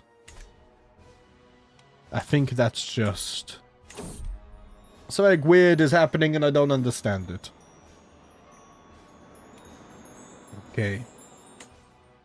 Let's be discreet on that one. My spy master has come to a discovery. He is certain that my knight is now scheming against my other knight. Can we stop this? At least the Liberty faction's disbanded. No Dissolution faction anymore either, because my rival was unlanded. I can pardon my daughter. What did she do? Attempted a family murder. I don't think I can pardon that. I'm sorry, my daughter. Right, defensive measures. Fort level +1, garrison size +20%. And we can purchase truces. But it's not an alliance. I really want an alliance with Elrond. Greetings, my thoughtful liege. I've arrived in Amon-Rain to pay homage to you. Welcome. 55 gold as well. I will move the capital here once we have re-established our control and whatnot. Let me quickly refresh OBS. There we go. Sometimes it freezes. I don't know why. Right, with the influx of settlers in Endroth comes the arrival of their various grazing herds. Sheep, primarily, but others as well. However, this migration of free-range herds seems to have also attracted other newcomers. With the abundance of new and relatively unguarded prey, wolves have begun to appear in greater numbers in the province. While they have not yet harmed any settlers, we continue to receive complaints about the loss of their animals, and with it, their economic livelihood and valuable food source. I will need to address this issue soon or risk the faltering of my new colony. Ah, we got bloody wolves here, have we? Okay, let's deal with the wolves. I will upgrade this at some point, but we have more important priorities right now over the Numinous. Did we have upgraded? Okay. So next, I'm just going to save up for the 1100 because that 50% is huge. Yeah, let's do this. I'm not going to risk losing anything. It is certain that Arganui, my own grandson, is scheming against my knight Arachon. I don't believe it. I would not accuse my grandson. I don't believe you. Do you know what? In fact... Oh, I can't pardon him. My grandson is not important to me. Do you know what? I changed my mind. Throw him in jail. No, let's not do that. Right, a messenger arrives at my court bearing news from the settlement at Endroth again. The news bodes well, yet as the messenger finishes his report, he relays one request from the villagers. My lord, while we have driven the majority of the wolves from our settlement, there is still a sizable pack that remains in the hills a few miles from our settlement. We request your aid in destroying them once and for all, so we may sleep peacefully. 50 gold. I will send the necessary aid. Let's get rid of the wolves. I can spare 50 gold, that's fine. Right, village center has been built.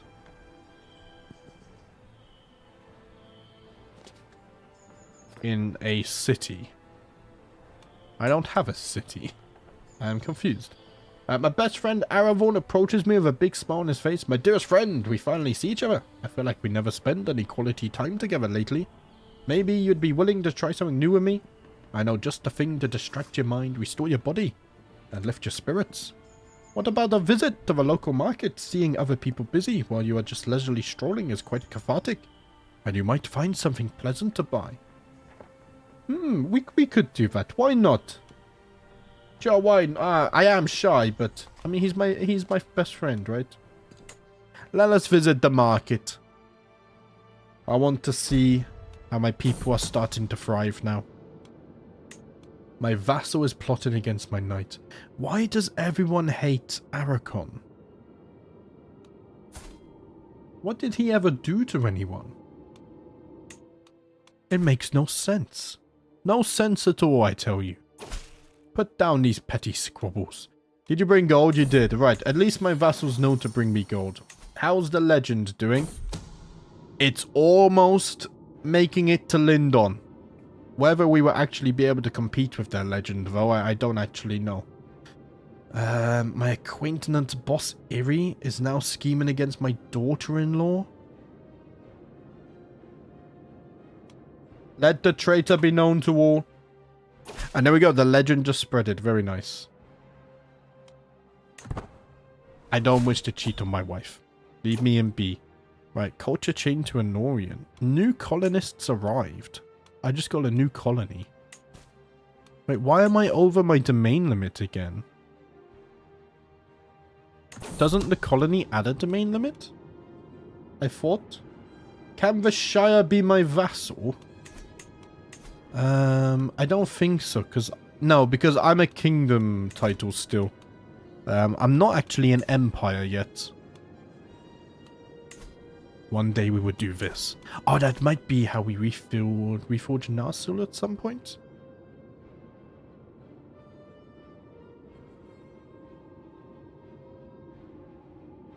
Oh no, we need to do the mythical legend for heirs of Isildur. Ah, yeah, that's why we were doing the legend. Right. I start to remember. Adventure decisions. Wipe the slate.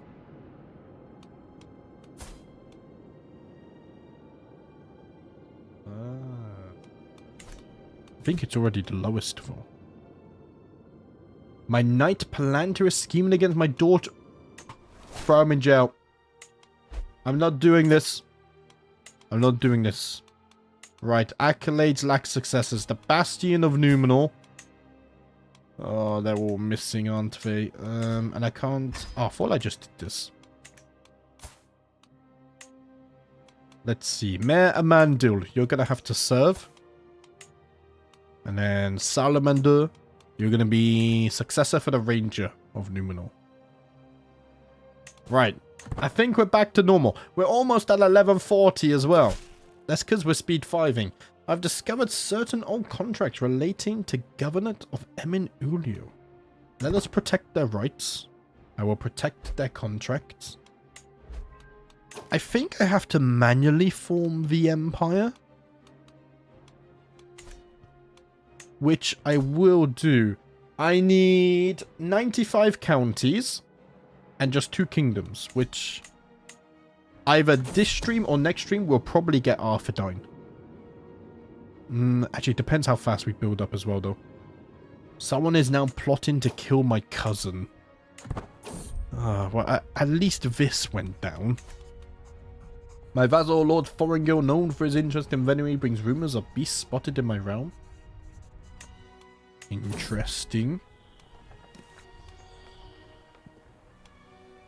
Okay. Settled legend. Nice. Spread chance.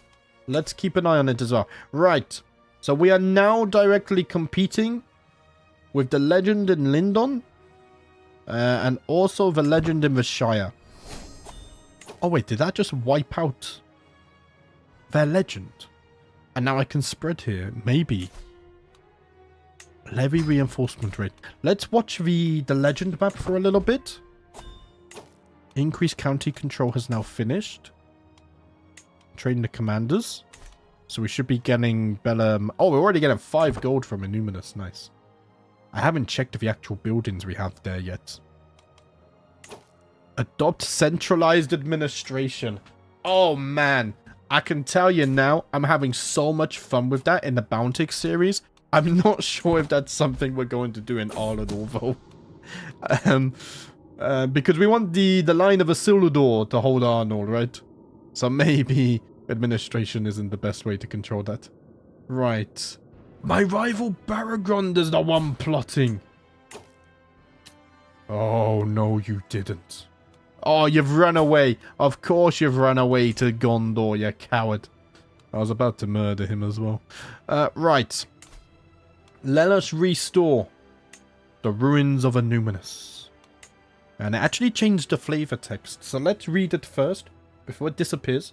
So Arnor never recovered from the terrible losses of the War of the Last Alliance, which we read about earlier. And there were soon too few people to populate all of the great works of Elendil. Even in the early centuries of the Third Age, many of the mansions of Innuminous were shuttered. And by the time of the division of Arnor, it was falling into ruin. The kings of Arthedain moved the capital to Fornost Erein on the North Downs, and what remained of Innuminous and its environs was joined to the fiefs of Tamia. By the time that Arnor finally fell to the Witch King, Innuminous was once again little more than a series of hamlets connected by overgrown ruins, and the remaining inhabitants joined Arahad in the wild. For the remainder of the Third Age, only the Dúnedain Rangers visited the old city, keeping a camp here from which they kept the watch on the Shire and visited their king in the Emin Ulio. And now we shall renew it. A dream long hoped for, Innuminous renewed. Mounds of grass and fallen stone have been cleared away to reveal unshakable Númenórean foundations. Upon these new halls and towers have been raised, not with quite the same skill and elegance as in the time of Elendil perhaps, but glorious nonetheless. The jewel of the North Kingdom once again shines as a symbol of the noble history. A miraculous renewal of the Dúnedain. So feasts are 50% cheaper, so are historical endeavors as well. So that's nice. But only in this holding. Oh, I imagine it's stacked with Amon Rain. Minus 100%. Would be crazy. We get plus 4 fort level, supply limit plus 300%. 50% more holding taxes. Crazy. And we get more vassal tax contribution and levy contribution. Let us restore the ruins of old. And forge a new city worthy of uniting Arnor once more. Did you bring gold? You didn't. That's okay. I appreciate the sign of loyalty. That is almost just as good. Our champions are improving as well. Right, you've lost your hook. He's probably going to blackmail me again, isn't he? We have nothing to prove. Be discreet. And there we go. Anuminous has been renewed. Right. What do I want to build here? Now, part of me kind of wants to go all in on money. Shocker, I know. But bear me out. We have a lot of colonization to do. So tax offices. 400 gold. I would need the duchy. It hasn't been formed. I can create the duchy. Right, we just need 400 gold now. I'm not holding too many duchies, am I? I don't think so. We're fine. How's the legend doing? It still hasn't spread. Give it time, though. It's a slow process. Elrond has written me a poem, Sorrow in Windswept Woods. No matter how many days twist and pass, life without him is a sick morass. Without him we are but hollow shells, each of us a little corpse, a hollow parallel. I can see this is truly heartfelt, my friend. Thank you. I shall put that with all of my other poems that I have kindly received. This is like the tip of India, almost. I don't know why I drew that just randomly. It's just a random thought I had. Right. Education completed. Ah, my grandson. Okay. I might have forgot to pin you. No, I didn't. I didn't. That was probably from one of my other children then. At least we still sent them off.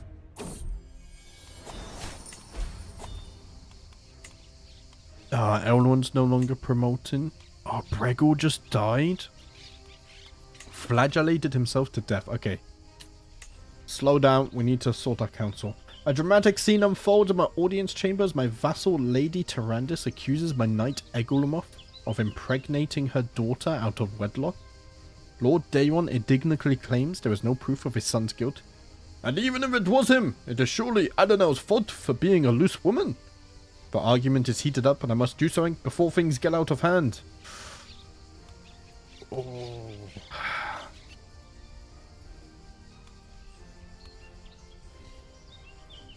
Tyrandis, you will have the justice you desire. Daeron, you must pay gold to Lady Tyrandis. Poor child. Poor child.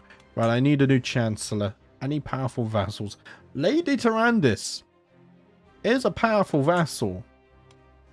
She's very, very quickly elevated her position. 50 gold pieces and now a place on the council. It's not a bad deal. Disabled building and Orthrine. Okay, Orthrine. I seem to have inherited that. I thought I gave that to one of you. Would you like this? There we go. You can have that. I don't want it. Now we're back under our domain limit. Everything is good again. Okay. 22 gold income as well. That's looking nice. How much did I need for this again? 460. Right, let's speed up a bit. So we can crack on with the building. I think development is being worked on as well. 14 development. That's going to slowly rise. I'm back on the battlefield. The mud is clinging to my boots. The rank stench of the dead assaulting my nostrils. Once again, I am reliving the day. But Baragond began a dethronement war against me. I wake up gasping, cold beads of sweat clinging to my face. Nernador stirs beside me but doesn't wake.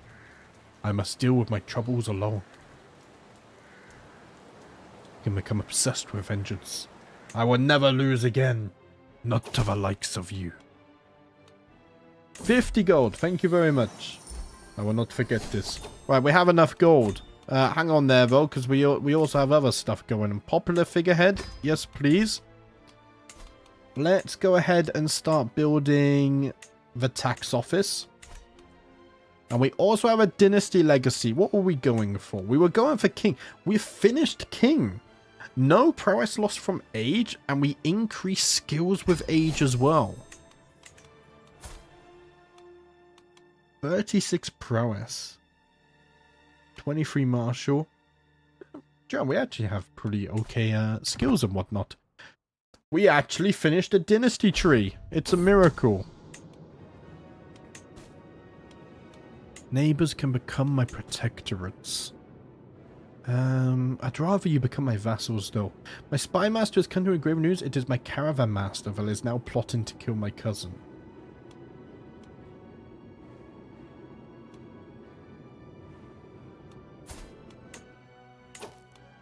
Why are you doing this?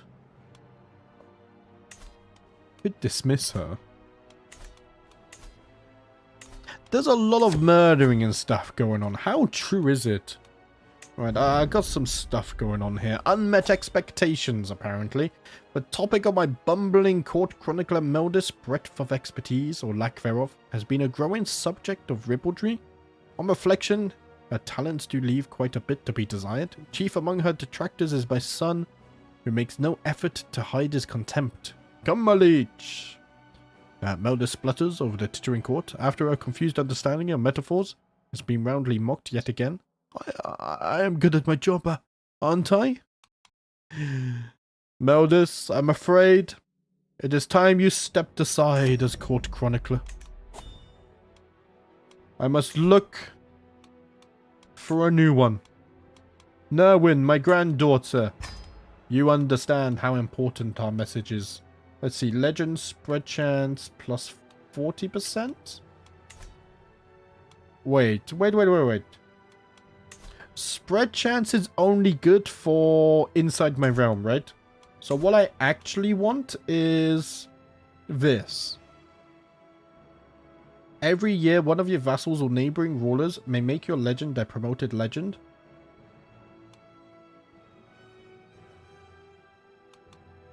I think I want this, right? I think so. And then I want... I don't know if these vassals will start promoting it. Or not.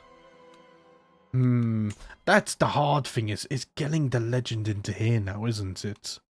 It's gonna be a tough one. Hello, JBD. Nice to see you continuing this series after so long. Hello, Johan. How you doing? Welcome to the stream. I've mostly recovered from my illness now, so we can get back to the streams. I want to be streaming this Arnor series twice a week, at least. So we're going to be doing another stream on Sunday, I think I scheduled it for. Which would be fun. Right, what's this? Learning the ropes. Despite something at first, rather questionable grasp of even the most basic mechanics of work, Meldis seems at last to be growing into a role. I just fired her. Oh man, I feel so bad. Oh, it's not my fault. I was forced. My granddaughter, she would do a fine job. I believe in her. Right, tax office is now being built. So we can start deciding what buildings we want here. Neither Tindermill nor Meldis notice as I creep closer to their boisterous hallway conversation. Physical supplication is key. Every groveling induced bruise on my knee is fresh coin in my purse. You just can't go wrong with prostration. Nonsense. Just keep stacking adjectives in front of his title and you'll be rich till you die. If you've got air in your lungs before you get to king, you're doing it wrong. Honestly, you could both try harder at this. Come on. Try harder. Right. Heavy cavalry. Were they heavy cavalry? They were. Okay, so I like the wall towers. We're going to be keeping those. We then have gardens and vegetable plantations. Berry grows. Crop fields. Before I change anything out...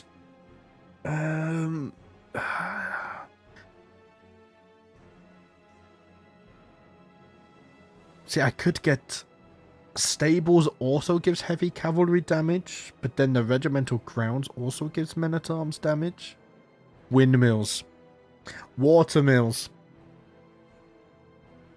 Which is better? Windmills give tax percentage.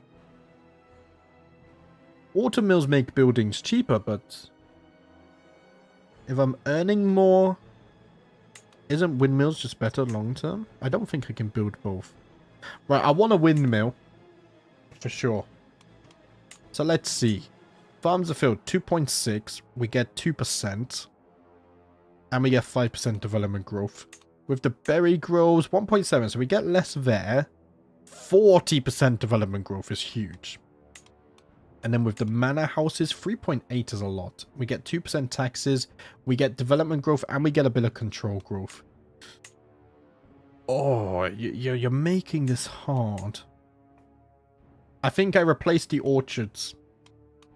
Right. Orchards? Orchids? I don't know. Let's get a windmill. It's time to start upgrading these. We're going to start building a bunch of castles. We're going to be making good money now. And then we will use that to start our colonization of Arthedain. My cousin Lord Romo has been twittering news of beasts spotted in my realm. Oh yeah, time flies on 5 times speed. We literally just had that. There we go. Windmills constructed. Let's get you upgraded. Up to 28 gold already. Oh man, it flies. Absolutely flies by. Right, but I don't actually have a lot of gold, do I? We'll get everything to level 2 first. There we go. And then we'll start thinking about expanding. Divine the stars again. Why not? So this time we're going to be trying to make new friends. The Great War never came, apparently. But there's always time later in life. While travelling across the farmlands of the Lordship of Anuminus, I find a makeshift-looking stall by the side of the track. As I stop to take a look, a peasant by the name of Malwyn jumps into action, trying to convince me to buy one of the small stars of Erendil carvings she has on sale. I make them by hand, my lord. Each one takes me hours to work. That's a lot of gold. Yeah, I'll talk to her though. Let's see what I can learn about salesmanship. It could come in useful. Right, university student donates gold.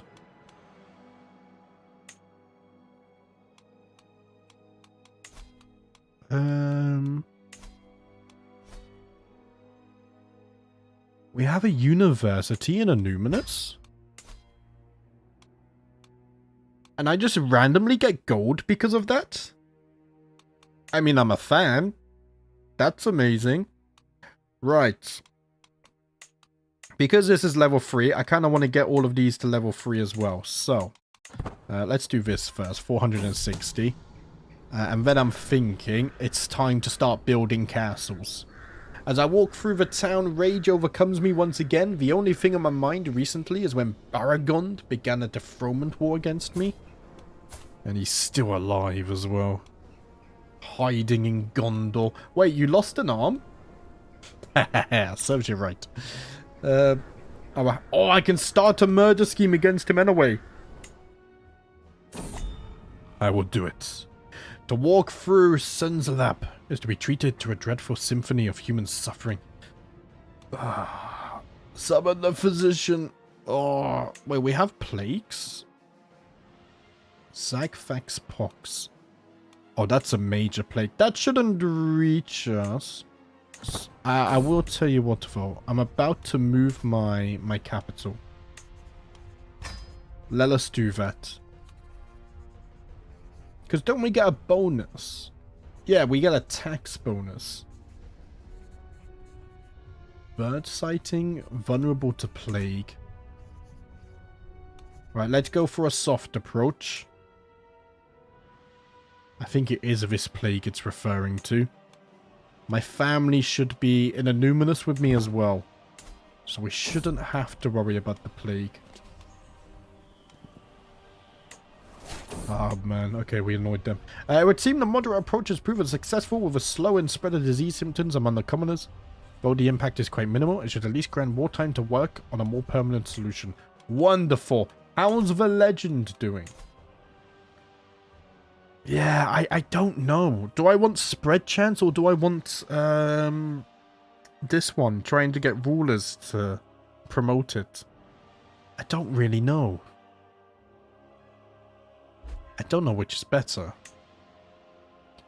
At least, like, we have a border here. It just doesn't seem to actually be pushing in. Which is the problem. Let's see. Can I ask you to promote my legend? 300 gold. We might have to consider that. New stewardship perk first. Divided attention. +2 domain limit. One more and then we can finally get architect. Hande has gained smallpox. Oh. Hande.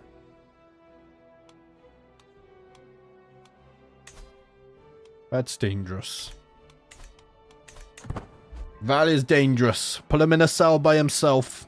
Master Bingo the Strong. Yes!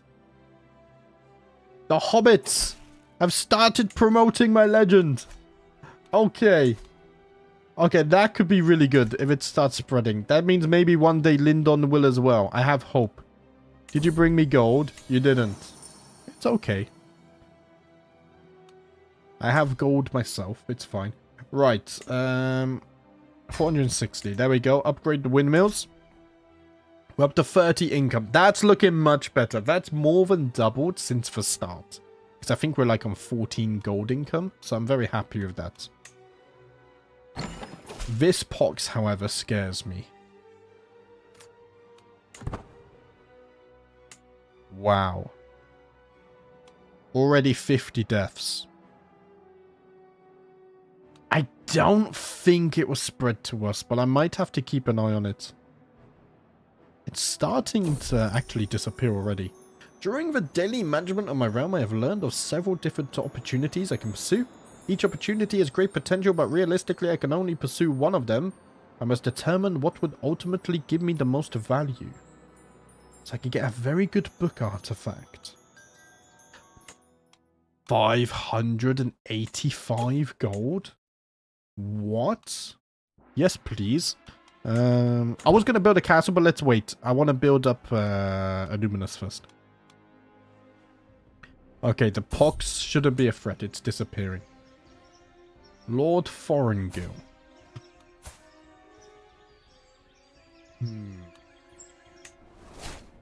He has started promoting the legend.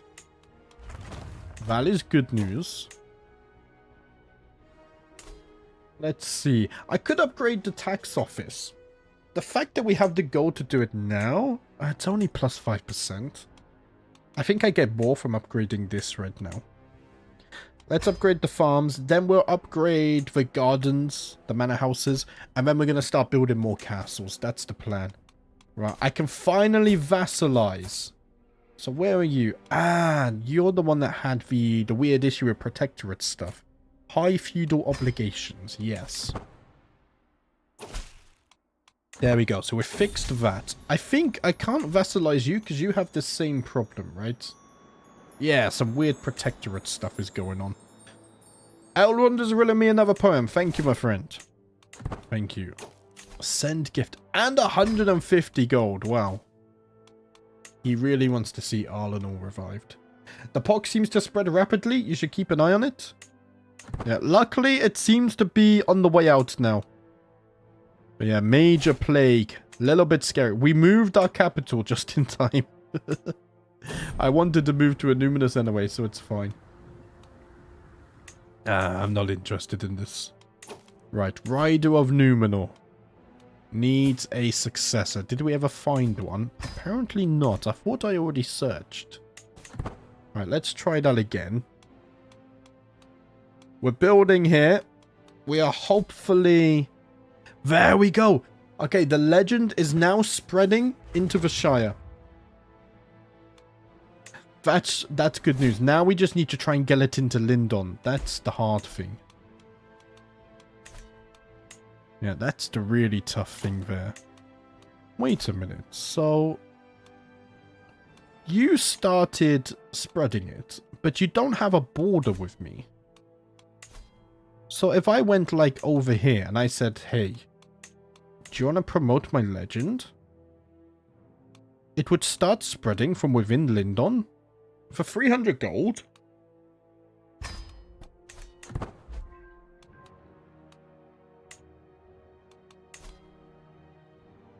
And maybe we'll see it pop up there.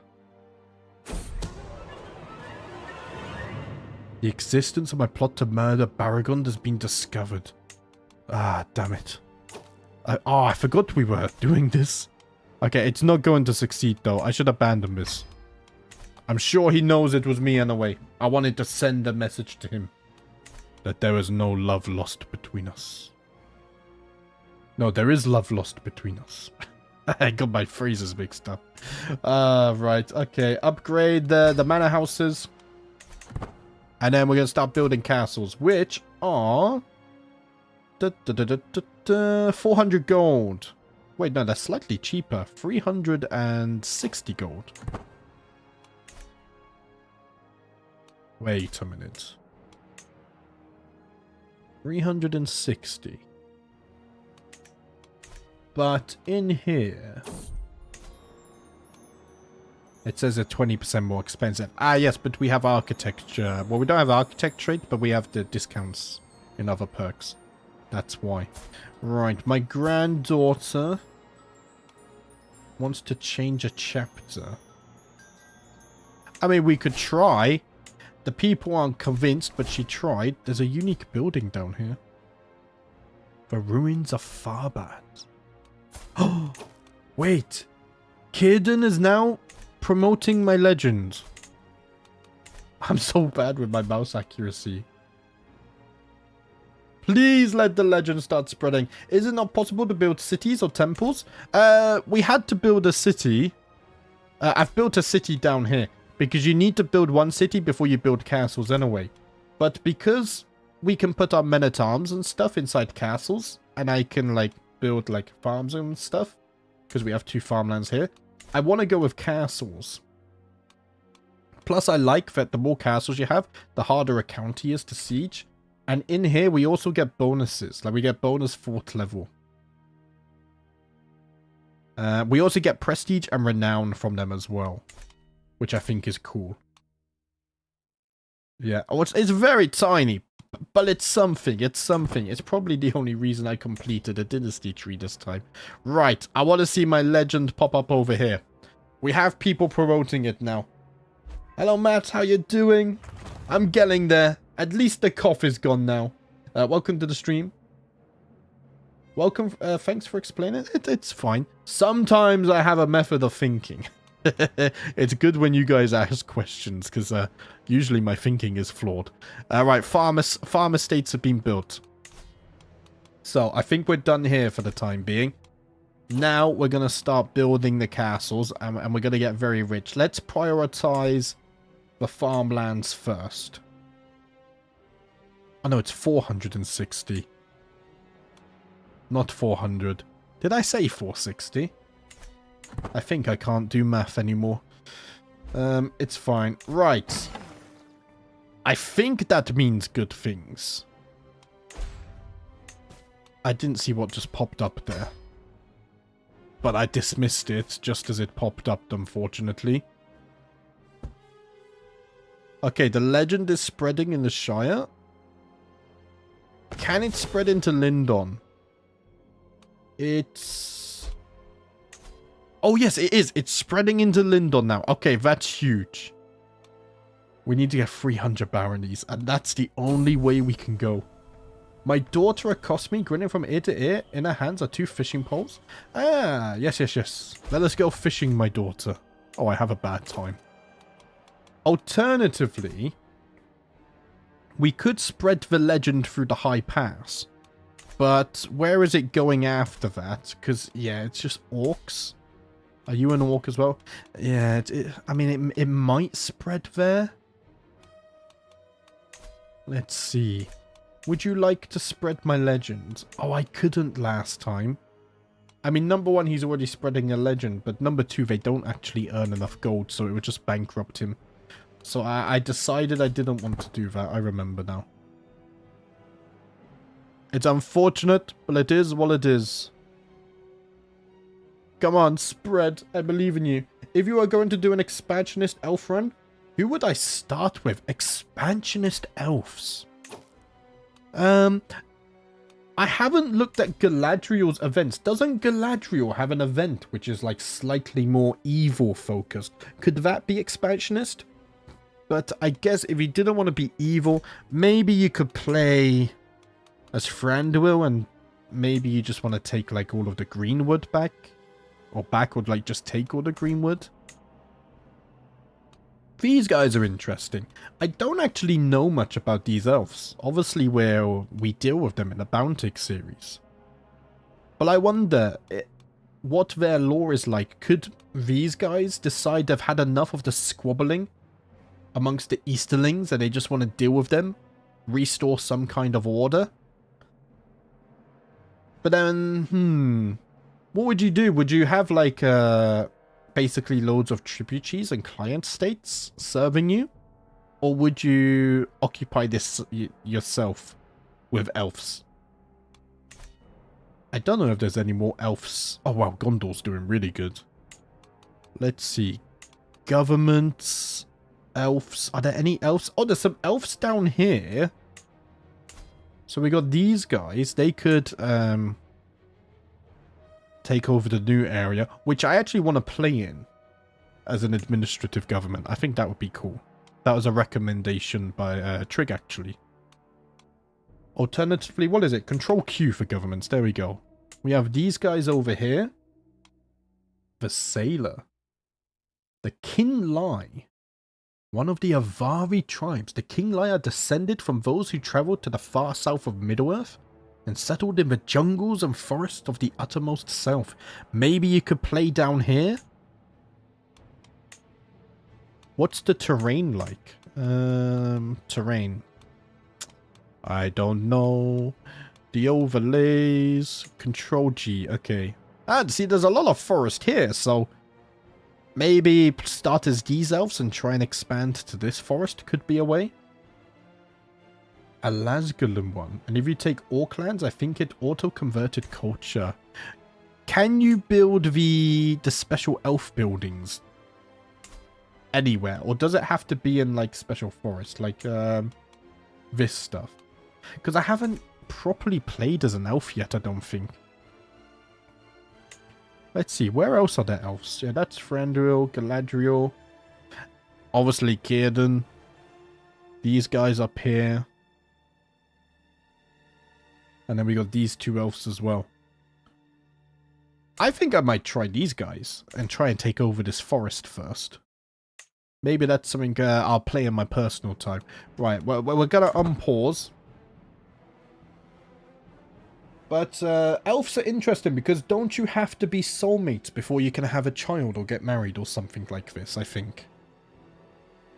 I think it takes even longer to raise a child than a dwarf, right? So I think that's definitely something maybe I would play in my personal time. For sure. Okay, has our castle built yet? Still another 2 years. Yeah. See, I can just about get away with playing dwarfs in a series without people complaining too much about the length. But I feel like if I played an elf, but I would hear no end to the complaints. But I love though, I don't mind those longer playthroughs in my own personal time. Because I'll just sit here on like 2 times speed, playing like Lord of the Rings music or whatever mod I'm playing, like music, and I'll just chill and relax. You know, maybe sometimes like tab out and do other stuff in between. Hello Alexander, how you doing? Welcome to the stream. Yes, it finally continues. We have a Numinous now as well. Right, I can gain prestige. Let's do that. But let's also check in on this. Is it finally spreading? It's trying, it's trying. It sure is trying. Oh no. Oh, that's fine. I gain piety. Yeah, let's do that. Thank you. And we finally get architect. So everything becomes a bit cheaper. Everything becomes a bit faster to build. Oh, excuse me, I got hiccups. Personally, I want more dwarfs. We will do more dwarfs in the future, don't you worry. It's high up there. It's a shame. I think I messed something up, which is why we had to end the Grey Mountain. But like the Grey Mountain series was so fun. I loved it. I wish I could continue it, but yeah, I messed something up and it just ruined it. Ruined the save. Because it's repeatable. Other people tried to save as well and it's repeatable. So that's why nowadays I've decided to run absolutely minimal submods. And the ones that I do run are usually UI focused nowadays. Yeah, the mod already changes enough. We don't need too many submods. Right, you want to start promoting the heirs of Isildur as well. Thank you. Oh, you're already here, though. That's kind of pointless, is it not? Right, control growth. We'll get some control growth growing. It's fine. I don't want to risk it. What I will do, though, is because we have a second farmlands up here. Let's build another castle. There we go. 23 months for that one. But, of course, one of the big dwarf playthroughs I need to do is taking back the Lonely Mountain, which the map confuses me because everything's changed. We need to take this back. Wait. Does this only exist in this start date? Like this little campsite? That's cool. But we need to take back the Lonely Mountain. I don't know if I would start at the beginning of the time, though, or fast forward a bit and then start as Durin's Folk as the event of Smaug Fires. I think starting at the event where Smaug Fires is probably better. So I would probably just skip forwards a bit, not do too much.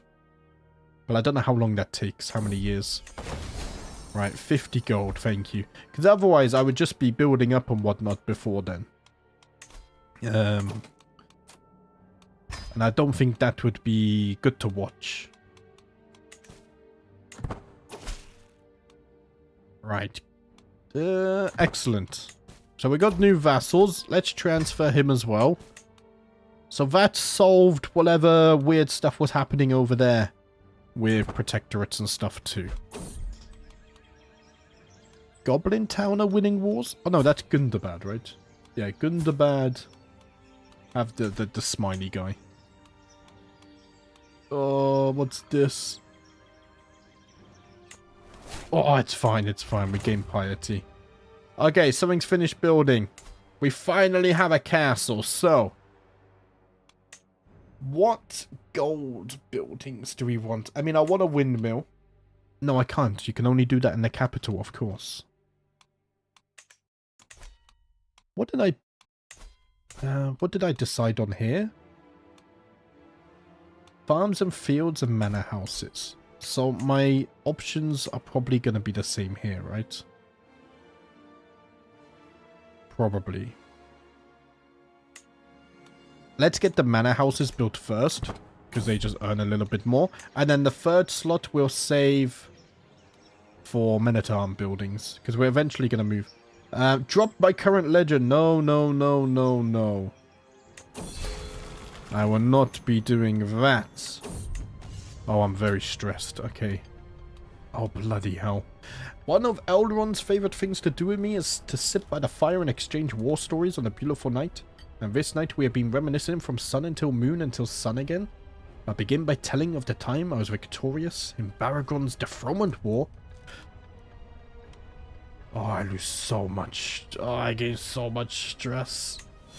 Oh, help. Oh. I can't even do anything for this stress. Okay, we're gonna have to host a feast. Luckily, they are much cheaper now.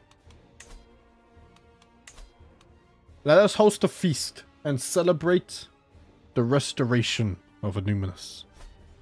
I think that's a good idea. Oh, a legendary feast. Wait, what's that? The final toast is focused on your legend. Events will lead to occasion to gain opinion. Certain options will allow for stress loss. I've never done a legendary feast.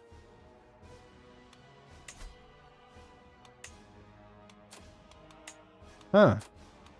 Let's check this out. Recreation. Spread legend. I mean, I know I need to lose stress, but we can lose stress through events, right? Prestige gain, opinion gain. Oh, okay. I want to spread the legend, though, as well. I'm going to spread the legend. We're just going to have to eat plenty of food to lose stress. That's the plan. The servants run across the hall, bringing the final decorations. Some of the guests are yet to arrive, and I indulge myself with a delicious drink by the fire. Oh, I seem to have spotted some fresh quality meat already. Quail meat, sorry. We have a lovely time ahead of us. Right, let's go 4 times speed, because I don't want to fly through this too fast. We can become athletic. That's good. And we shall work off some stress once we're finished eating. And work off some of the calories as well. But I love these new animations. Ah, it was such a good idea. Right, I will go 5 times speed just because we're waiting for everyone to arrive. Arnor is a big place. It takes a long time to traverse the wilderness. Mansions are constructed. I was already here. Let's get the farms of fields going now. Could be fine. Why am I vulnerable to plague until 2866? A higher than average population density has made it vulnerable to plagues. The guests are gathered in the great hall, lords and ladies from the near and far reaches of the realm. The moon is bright and spirits are high as the feast begins. Welcome, my friends. Let us raise a toast. A glass. I am no longer overwhelmed by stress. Nice. Servants were carrying out impressively adorned entrements. A number of proud peacocks skinned, cooked and stuffed, and then were dressed in their magnificent plumages. However, as Arganui brought his knife close to one of them, the fowl came to with a shriek. This one wasn't cooked at all. I pecked at Arganui's nose before bursting forth among the screaming and laughing guests. As the bird ran wild, Lady Silmarian rose to the challenge. It proved great entertainment to see her desperately chase the raving creature across tables. In the end, she managed to scare the peacock towards the great hall doors, where it escaped into the night. My vassal, who likes me a lot actually. No feast is complete without a prank. There we go. Minus 20% stress gain. Okay, well I need stress loss as well. The feast is dwindling down and I find myself deep in conversation with my meticulous vassal, Lord Daron. He inquires about my opinion on hunting, a subject he is deeply interested in himself. It is a subject that fascinates me as well, my friends. After days and nights of joyous company, my feast is soon going to be over. Most every guest seems to be pleased, except perhaps Arganui, who is clutching his nose where the peacock marked him. We should do this more often. We lost 7 stress at least. And there we go, Legend Promoter is joined as well. As the feast is underway and our guests are eating and drinking merrily, Lady Silmarian approaches Dúnedain and me at the great table. This is a marvelous feast. All my compliments to the host. Ooh. Your Dúnedain, my lovely wife, deserves all the credit. You just want to play as Gimli? I mean, I guess if you really wanted to, can you not land him and then change to him? Possibly. Might be something. How does landless work? Can anyone make the decision to become a landless character? Because if you land Gimli in like a tiny county or something, and then you switch to him, can you even become landless? That might be interesting.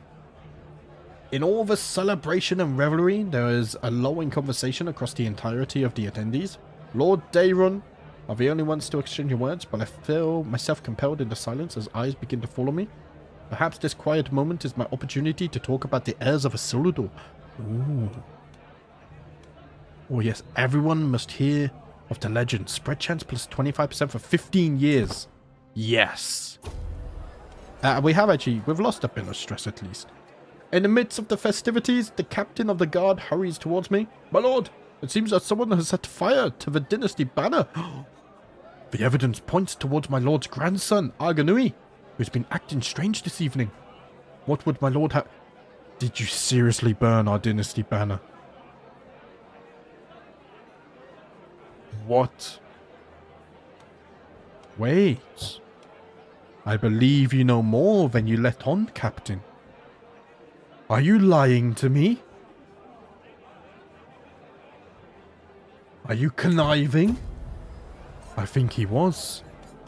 Ah, I thought these artifacts can't lose durability.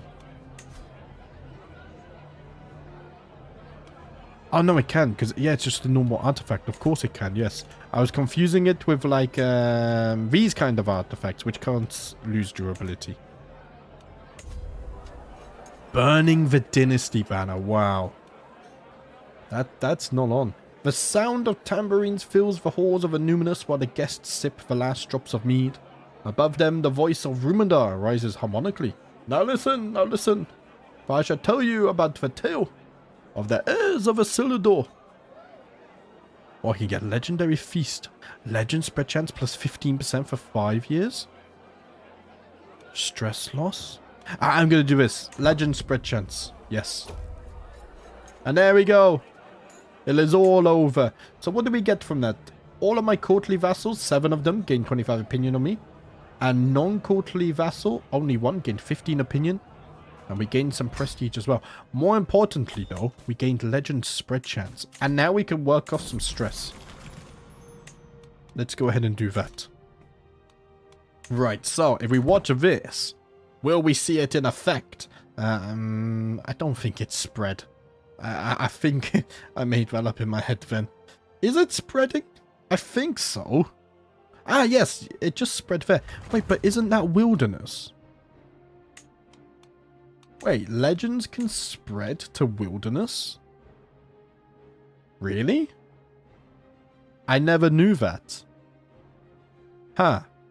Interest. Is it just because of this border thing, though? Like, we have so much reach or whatever.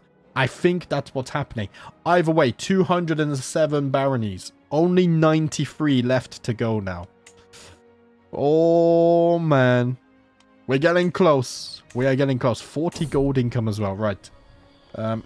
Let's keep on top of the building. Settled legend. Another 2% spread chance.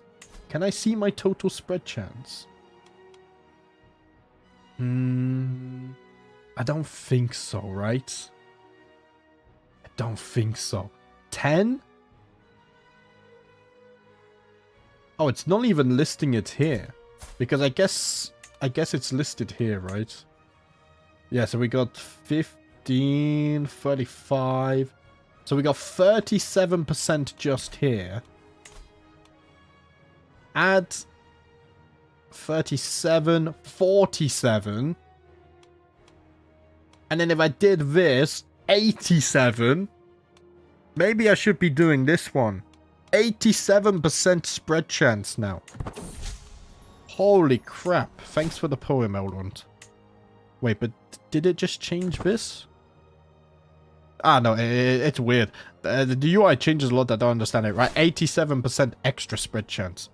Yes. The one thing I would love is a rework of marriage system. For example, if they offer marriage for your daughter, they would offer money or prestige or renown besides just the offer.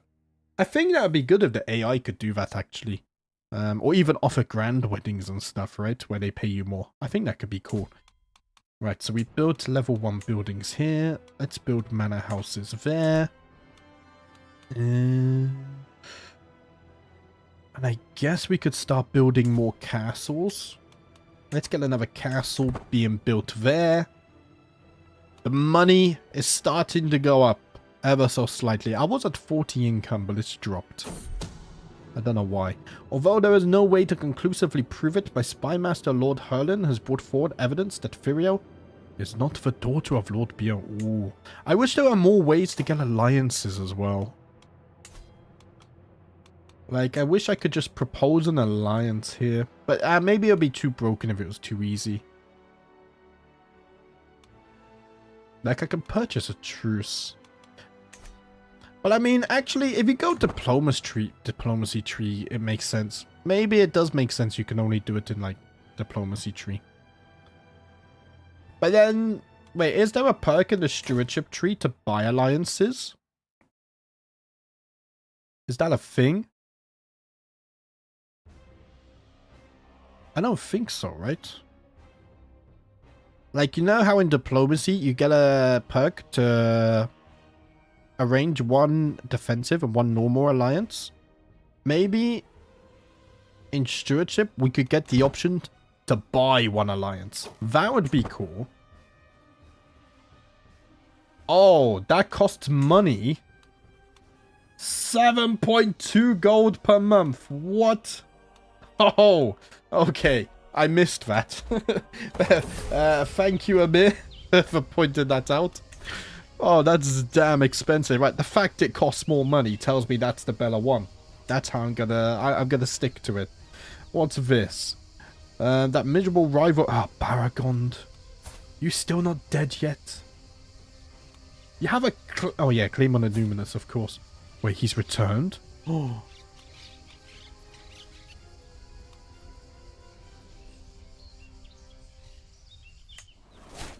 He has returned.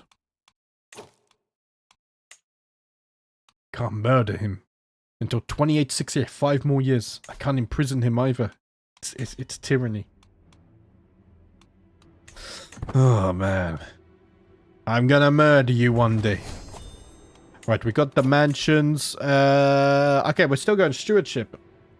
Should I keep on doing this? I could get avaricious. Demanding payments for hooks could be useful as well.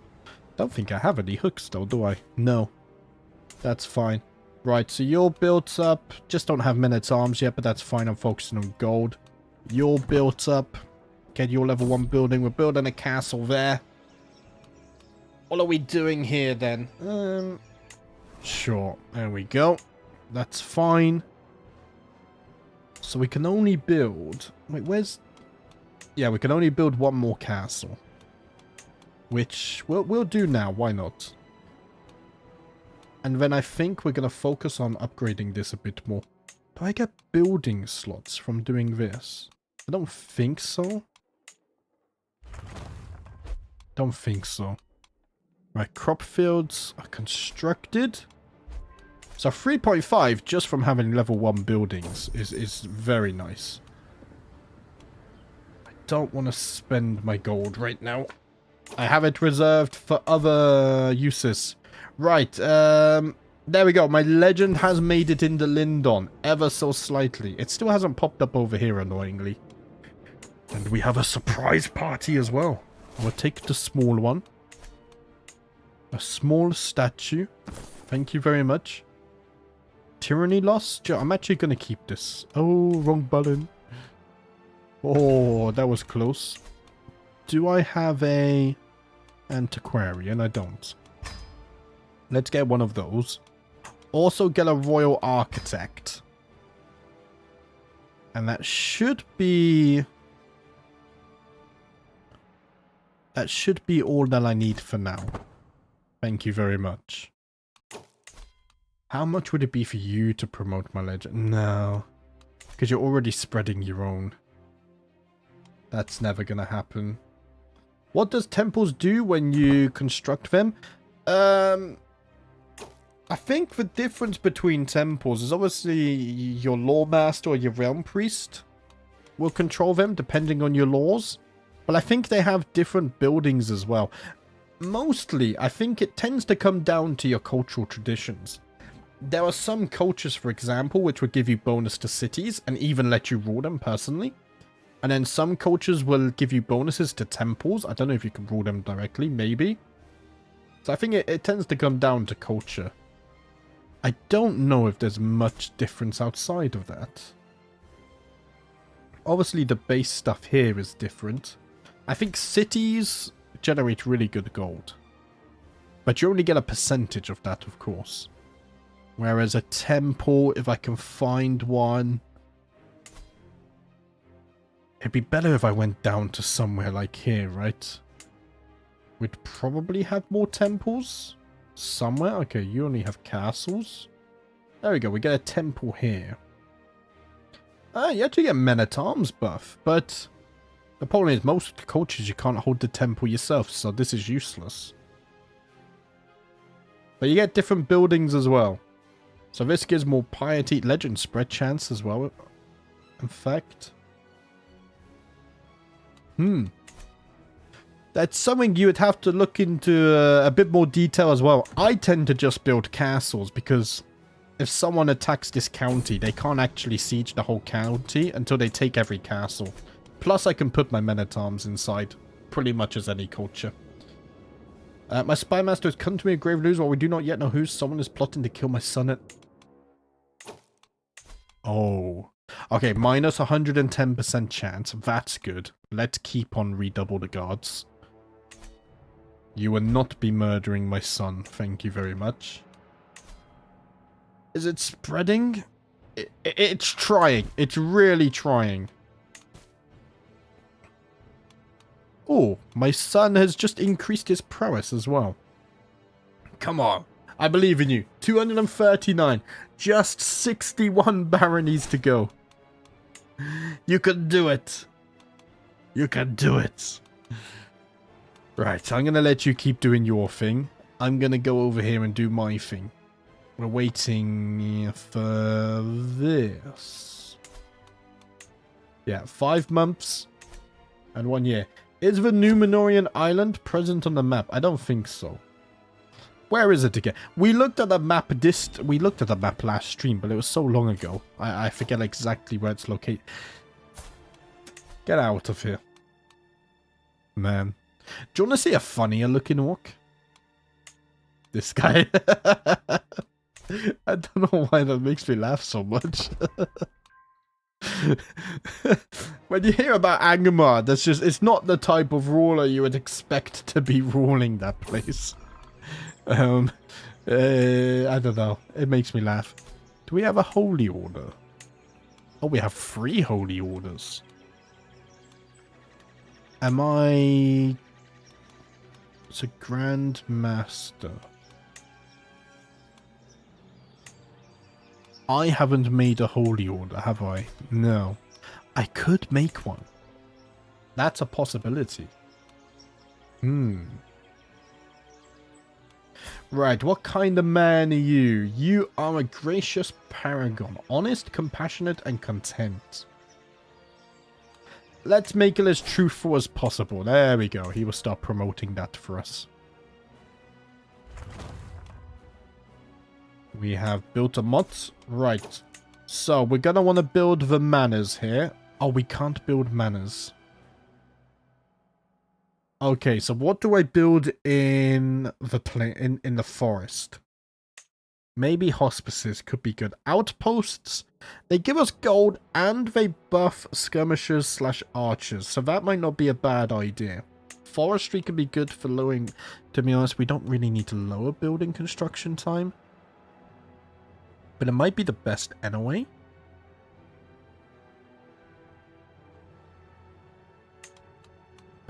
Let's see.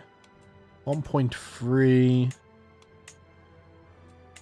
Unless, hear me out. We're going to be earning so much gold anyway, right? Do we just turn the forest one into a pure men-at-arms building? So what do we want to stack here? So we got skirmishers and archers. Skirmishers again and archers again. So that's 2 for skirmishers and archers. Can I triple stack them? Heavy infantry, spearmen, skirmishers and archers. Right, there's 3 buildings that buff skirmishers and archers. And of course the blacksmith just boosts men-at-arms damage anyway.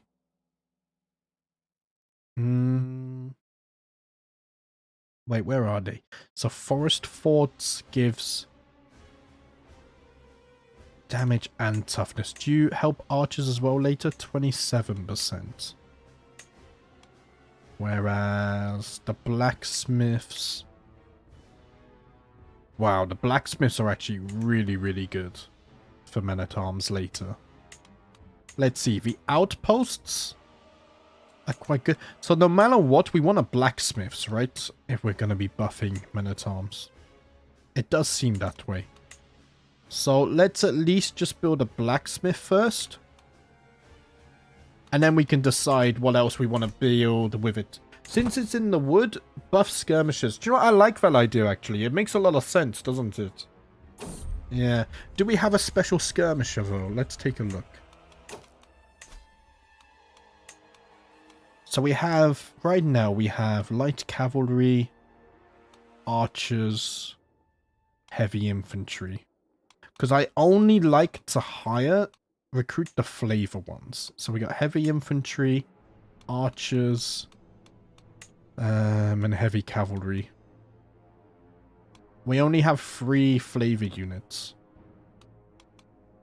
But I guess we could still put the Arnorian bowmen in there, and our law is maybe they are a bit more skirmishers. I mean, you know, most of them have lived their lives in the wilderness, so I guess they would be used to shooting their bows in the woods and the forests anyway. Arnor maintains a long tradition of archery and hunting, recreation and warfare, with members of ancient lineages even rumored to wield heirloom steel bows. See, very good at hunting. So maybe we do the bowmen in there, the archers. And I still have Dúnedain Rangers as well. Grim in appearance and clad in grey and dark green, the Rangers of the North are amongst the last remnant of the Dúnedain of the North. What if we put the Dúnedain Rangers in the forest? Even though we have become Arnorian, the Dúnedain will still not die out. We must tip our hat to them for looking after the lands for so many years. I think so. Right, no gold, but that's okay. There we go. He can't use his wits. What is this? Right, so we got the bloomeries. So now I'm looking for archers. So outposts, 2750. That's just 27, so probably not. So we got 2750, and then the militia camps. 9040. Oh, they buff skirmishers so much. Bad. Well, I only want to use the flavor one, so it's fine. Putting the rangers in the woods sounds right to me. I think you're right, yes. If I did use skirmishers though, that's so many cool buildings we could use to buff them. Right, my granddaughter Nerwin, my oldest grandchild, for my son and heir, can now officially marry. This is important. So, Blood of Numenor 6. Let's see if we can also find someone with Blood of Numenor 6. We can't. What about Blood of Numenor 5? I mean, okay, we have longer years of fertility anyway, right? How many extra years? Plus 60 years of fertility. So, 100 or whatever. You come of age in like 30 years, so you're going to be 75. It won't be too late for her to still have children. What about Blood of Numenor 4? See, now this is probably more reasonable here. Let's see, what don't you like first of all? You don't like... Actually, you're not a very... You just don't like arbitrary characters. You like gregarious, but none of them are gregarious. Lord Mindasil the Brave. I mean, he's brave. All of his children have died out. Oh, that's a dangerous land. Do I want to be sending my granddaughter between Gundabad and Angmar? Maybe not. Maybe not. Hello, Austin. How you doing? Welcome to the stream. Yeah, that feels like I'm sending my granddaughter into an impossible situation. Roma, on the other hand, is a grey eminence. Very good diplomacy. Bit stubborn, but he's also diligent, hard-working young man. Or we have Isildur, who is gluttonous, sadistic, and lazy. Yeah, I feel like he's not in the running. Right, Roma. I shall offer you my granddaughter's house hand in marriage. There's a 0.2% of their children being inbred. That's fine. It won't happen. Also, he's not sinful, so the chance of their children inheriting the traits should be higher. It could be matrilineal, but I tend to not do matrilineal. I don't know, out of habit now. I remember, like a year or two ago, I did it a lot, and everyone complained in the comments, so I stopped doing it. There was a deep and endless hole in my heart. Aragorn was a constant companion and confidant. And to have him ripped from my life feels like a mortal wound from which I would never recover. My hand clasps a note he gave me, the last note he will ever give me. I realized bitterly. I tried to read it, but all I can do is move it away from my face. That the precious words contained within are not washed away by my tears. Though there is a crowd of many mourners around me, I have never felt so alone. I need to be strong. I move forwards. Man. Let's try and work off some stress. Right, there we go. My granddaughter has been married off now. Good exercise. 400 gold, though. I can't be paying 400 gold for this. That's a little bit extreme. Right. High tent, so I think it was this, right? 2750 or 27. Nothing else buffs archers, does it? Just double checking. Nope. Okay, so we're gonna build the outpost, which also gives us a little bit of gold, so I guess it's not too bad. This also gives us holding tax percentage. Yeah, we want to upgrade this as well, because that also buffs men-at-arms. And then I'm going to take the Dúnedain Rangers, and let's move them now, because otherwise I'm going to forget. And I'll never move them there in the future. I like that we're establishing law now for our citizens and our army. I really like that. You can just imagine when you go to the local forests of Caras Edain. You can see the hundreds and hundreds of Dúnedain Rangers at this point. How many do we have? 150? But we're going to recruit more. So at some point, like, what would that be? 700 of them? Living in the forests, ready to defend Arnor from invaders. Círdan would become my friend. Is that the Círdan? No, it's not. Okay. My cousin Círdan. Do you know what? That's fine. I get a weak hook on him as well. But Lady Tyrandus becomes my rival.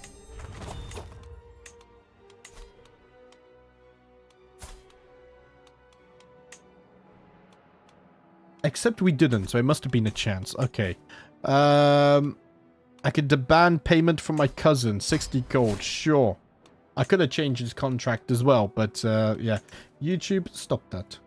YouTube always has this pop-up saying, you should run ads now. If I wanted to run ads, I would have put it on automatic. Leave me alone. I don't like ads on live stream. It's too invasive. Right. Lookout towers are being built. As our Order of the Wardens of the West grow, we need more land from which to organize our defense. The city of Seren. Where's this? Do you know what? You can have it. Oh, for 1100 gold, you are more than welcome to gain control of the city.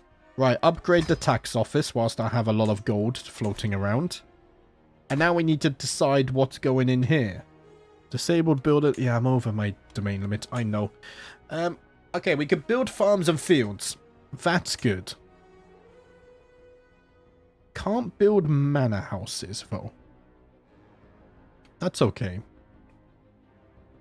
I'll tell you what. Let's build the farm and fields, and then the other two slots, because no other men-at-arms can have 3 buildings anyway when we looked. We'll decide what to build there after. Wait, do I have castles everywhere now? Oh, I do. Okay. So these are... we have 1 slot.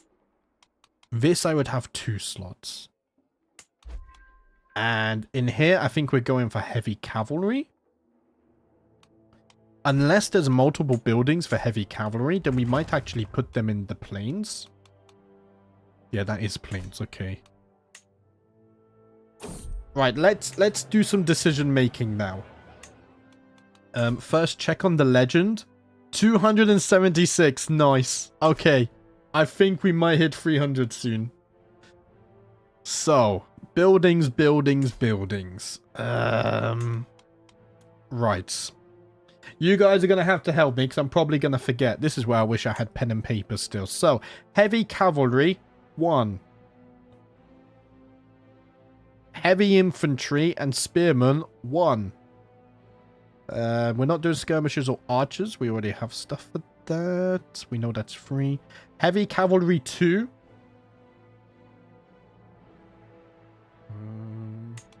Wait, doesn't this also have a bunch later? No. Huh? I'm so confused.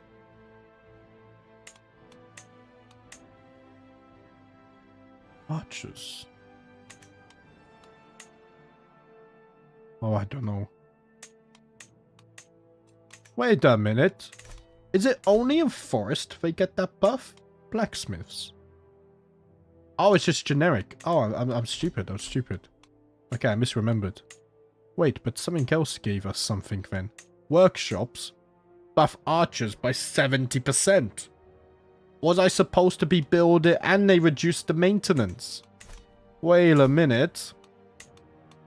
So we got 50 damage and 40 toughness. Or we can go for the workshops. No, that's what we have. Or we can go for... Wait, what? I'm so confused. 50-40. Wait, can I not preview it? I have to preview it here, I guess. 70 damage. Minus 7% maintenance. I don't think the maintenance will matter too much. It's fine. We're going to be making so much money anyway. Cultural fascination progress plus 20% is nice though. Right, anyway, either way, I think Dúnedain is where we should station the heavy cavalry. I wish there was a search bar here. So we're going to want walls and towers. And then we'll have the Arnorian swordsman kind of like as the city guard in Numinous. Yes. Right, walls and towers. We'll build that. And then in that case, over here, I want to swap walls and towers out then. And we're going to build... What are we going to build? No, not militia camps. Probably the barracks, right? The barracks... Oh, it doesn't preview properly. Here. Walls and towers. Wait, no. Barracks. That's why, you idiot. Barracks. Ah, there we go. They get 90 and 70. Okay, that's insane. Yeah. Right, I'm going to swap that out for the barracks. There's a plan in here somewhere. I can't because I'm already constructing tax office. Right, all of that for this. I'll tell you what I will do. Move the Arnorian soldiers to the capital. Just so I remember for the future. And then... That's light cavalry. Let's just recruit some Arnorian cavalry right now. And these guys are going to go in Dúnedain. So... We still have 2 more settlements to put wherever. One of them is going to be light cavalry. Do I have anything that buffs light cavalry? The stables does. We get toughness, damage, toughness, pursuit, and screen. That's crazy. Okay. Build the stables up here. And then we'll move the Dúnedain Outriders there. And that makes sense. The Outriders are next to the Rangers as well. So the Rangers would link up with the Outriders and they go off and whatever. Maybe go and scout Angmar over here. Right. And then I just need to decide what to do. Nah, I've already decided what to do with them. I think. Invisible support. That's it. You can start promoting the legend instead. So we have Arnorian soldiers. We have Arnorian bowmen. No, we don't. Not yet. We have the cavalry though. So if we get one unit of Arnorian bowmen, and then these guys are going to reside in our Camden. So then in here, what was the best? What was the best buff? So that's not this one. I think it's the militia camps, right? Yeah, probably the militia camps by a long way. 90-40. So then down here, we can build the militia camps. Which are there. Right, men-at-arms are organized. We don't have to do that again now, and now I can just upgrade buildings. Simple. My daughter receives me with a generous smile. Let's not ruin the discount cost, please. Will it tell me when I can upgrade it? I think so. Right, Numinous has upgraded. That's going to be the tax office. Can I upgrade it again? No, because I don't have Crane's innovation. But what I can do now is change this to the barracks. That's what I wanted to do there. Right. And now we're just going to upgrade gold buildings. Simple stuff. Simple stuff.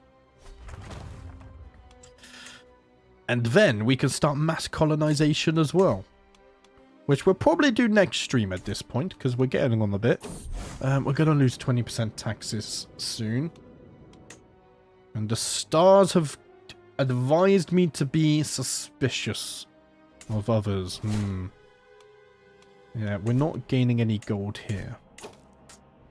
Right, that was for heavy cavalry, which I think we want the stables for. Yeah, right, let's build that then.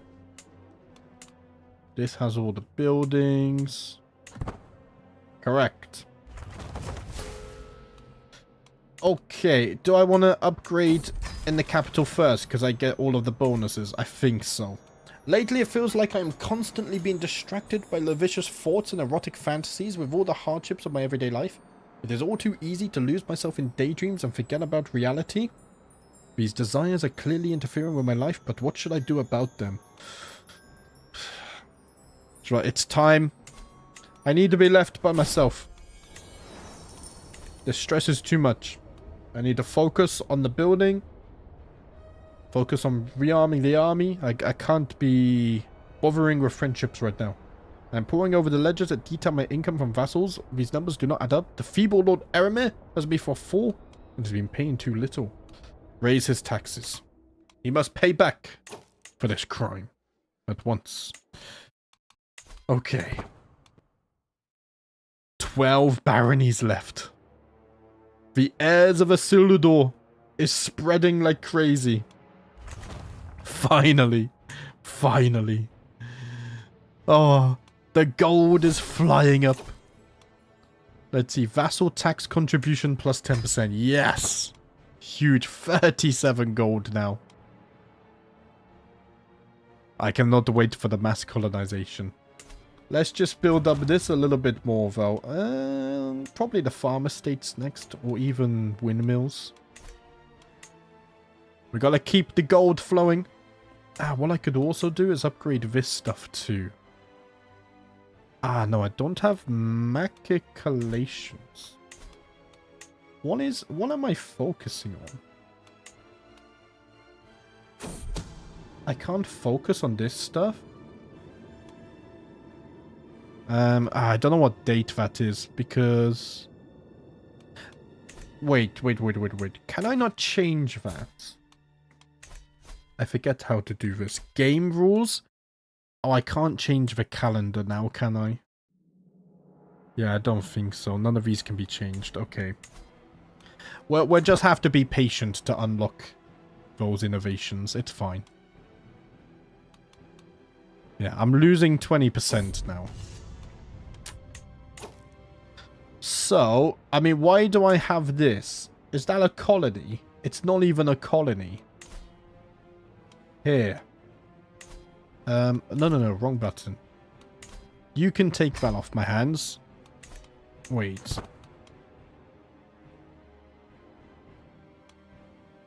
Huh? 1, 2, 3, 4, 5, 6, 7, 8, 9, 10.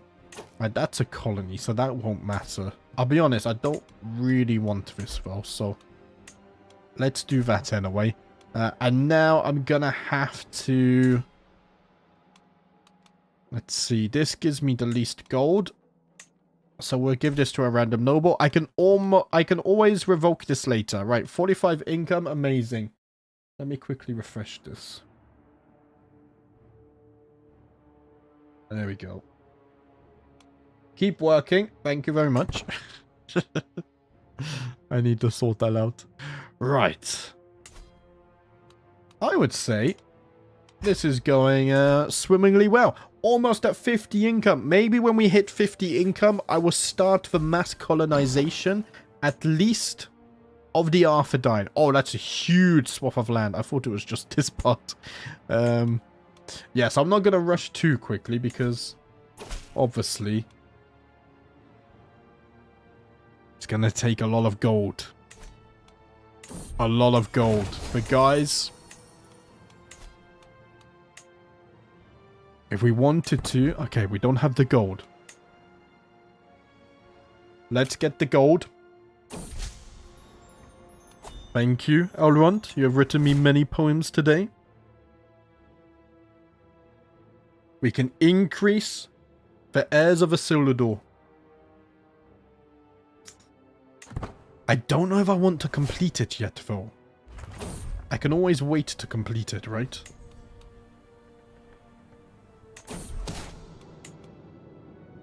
Ah, someone's plotting to kill my knight again. Bloody hell. Right.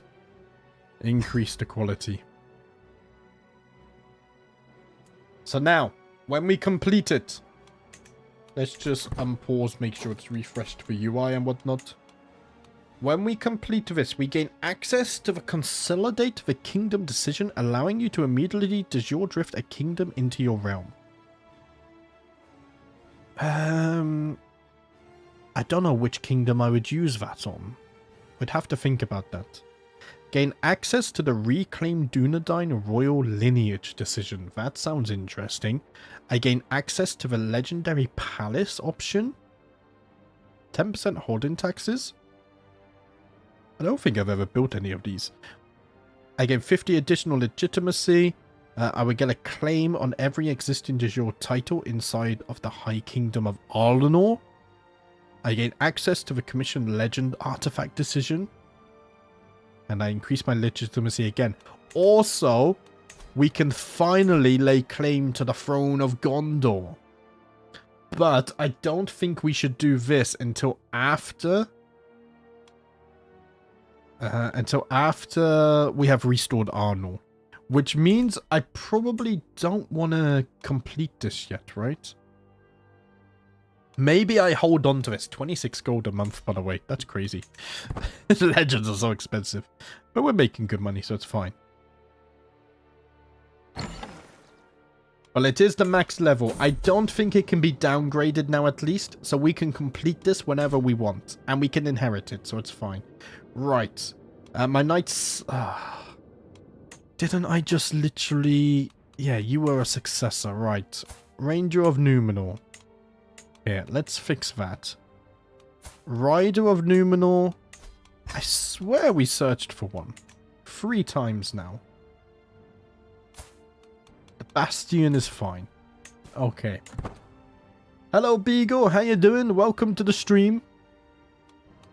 We finally have spread the heirs of Isildur to 300 baronies and upgraded it.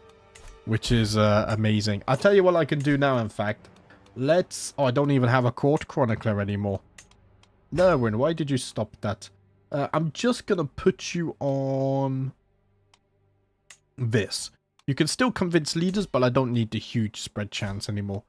Work off some stress. There we go. Lovely stuff. And we shall continue building up Numinous. Plus, we're going to have to upgrade the army anyway before we lay claim to Gondor. We have so much to do before now and then. My secrets are uncomfortable burdens I can never put down, but if I just shared with someone, they might be like, no, don't share your secrets. They're called secret for a reason, you fool. Right.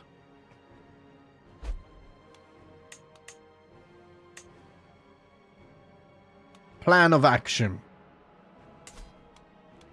Plan of action.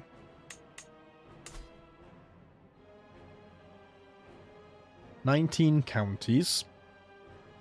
That's all I need. I don't need any duchies for this. Okay. Okay. Am I done with... No, I think we should upgrade a bit more. Where's all my gold going? Oh, the legend. Yeah, it got so expensive, didn't it? Okay. How much do you cost? 425. Upgrade you to level 4. What I might want to do is just upgrade these gold buildings as well a little bit. We'll just get a little bit more income. Because it's going to get spent so damn fast.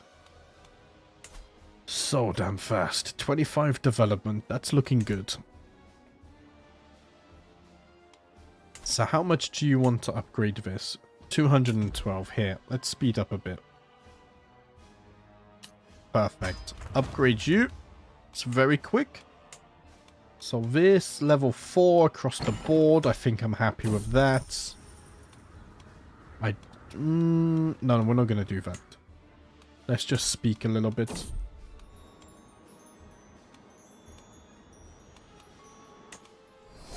We'll upgrade this as well. Oh, he could get a hook on me. I don't want to give him a hook on me. I don't want to give this as well, though. And I don't want to give you my dynasty banner. I'm going to hit critical success. Just because. That's a little bit frustrating. What's this? My kingswoman is plotting to kill my son and heir. Why? Stop this. Right, luckily it has... Oh, someone's plotting to kill me now as well. Minus 100% chance, though. It's fine. Right. We don't really have Republican vassals. Maybe Golden Aplomb would be good, because I always seem to be stressed anyway. Right, you're upgraded. Upgrade you. How much to upgrade this? 212 as well. Okay. We'll upgrade both the manor houses, and then I think we will wrap things up there for today. Now, you've come to pay homage. No gold bow. I've noticed CK3 is a lot harder to stream because I'm constantly speaking. It really wears my voice. I need to train my voice to not get tired so easily. But I did record a bunch this morning as well, so... which was also CK3. Which, by the way, next 2 episodes of Bountig, they get really, really interesting. Especially, not tomorrow's episode. I mean, tomorrow's episode's interesting, but the one after that, oh, it's very interesting. How about you first reclaim Arnor before completing the legend? I think it would serve as a symbolic victory to your accomplishments. I think so too. I think that's the plan.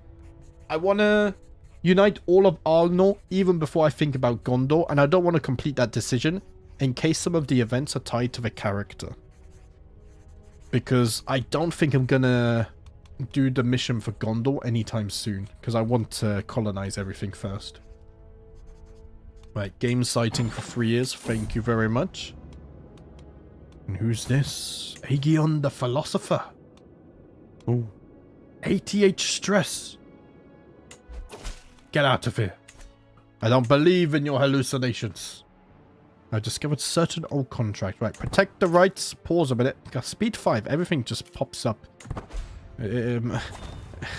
It's so damn fast. Okay, 230. Upgrade for mansions. That's a nice gold income boost there. We can get to 40 income pretty easily. Ah, 1 gold away, huh? There we go. Let's also upgrade the manor houses here. And that will easily pull us over 40 income. Whilst we are paying 27.9 for the legend. As that spreads, that's going to get more expensive, isn't it? Here, I'm going to take the 400 gold. I just like the idea of having gold now. Right, so you can't be upgraded because I need to upgrade the castle. I can upgrade these farms and fields. You can be upgraded again. Do we push a little bit further? I think I would be thankful for it.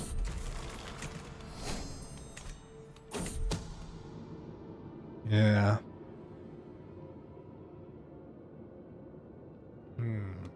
Ah, Aragond is plotting to kill me, of course. Well, I have news for you. I can also play at such games. Right. Can be convinced. Son, help me out here. Let's see. Garethorn, you're going to help me as well. 84% chance, that's fine. My wife shall join. So will my daughter. Galad L'Oreal. I was always reading her name as Galadriel, I remember. And I need some secrecy here. Let's see. Minderkill the Brave. 100 gold. Ooh. Okay, maybe not him. Lord Daemon, maybe? Give some piety. Some prestige. Oh, that's enough, actually. Right. You're going to help me keep things secret. And we're going to murder him. And get rid of him once and for all. When I played CK3 20 years ago, I never upgraded any castles or anything. To be fair, we've been playing a long time. Like a few hundred years, I think. Let's see. Like, we're 178. My father, 207. We've been playing for like 200 years or so. Like 200 to 300 years. Does the new start date start in 2700? I forget. Let me quickly save. I actually want to check. I forget. New game. 2754. Wow, we haven't been playing for that long at all.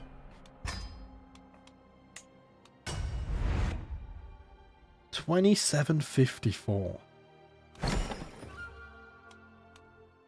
2871. 120 years we've been playing for. So I always zoom out and zoom in because it gets rid of all the stuttering. The first time I zoom out and zoom all the way in, I get a stutter. And then any zoom I do after that, I don't get a stutter. It's like it has to load the textures once or something. And now it's just muscle. It's like muscle memory. Because every time I open the game to record, I have to do that. Because I don't want to start the video with a stutter. You can hover over the date to see how long you've been playing. Wait, really?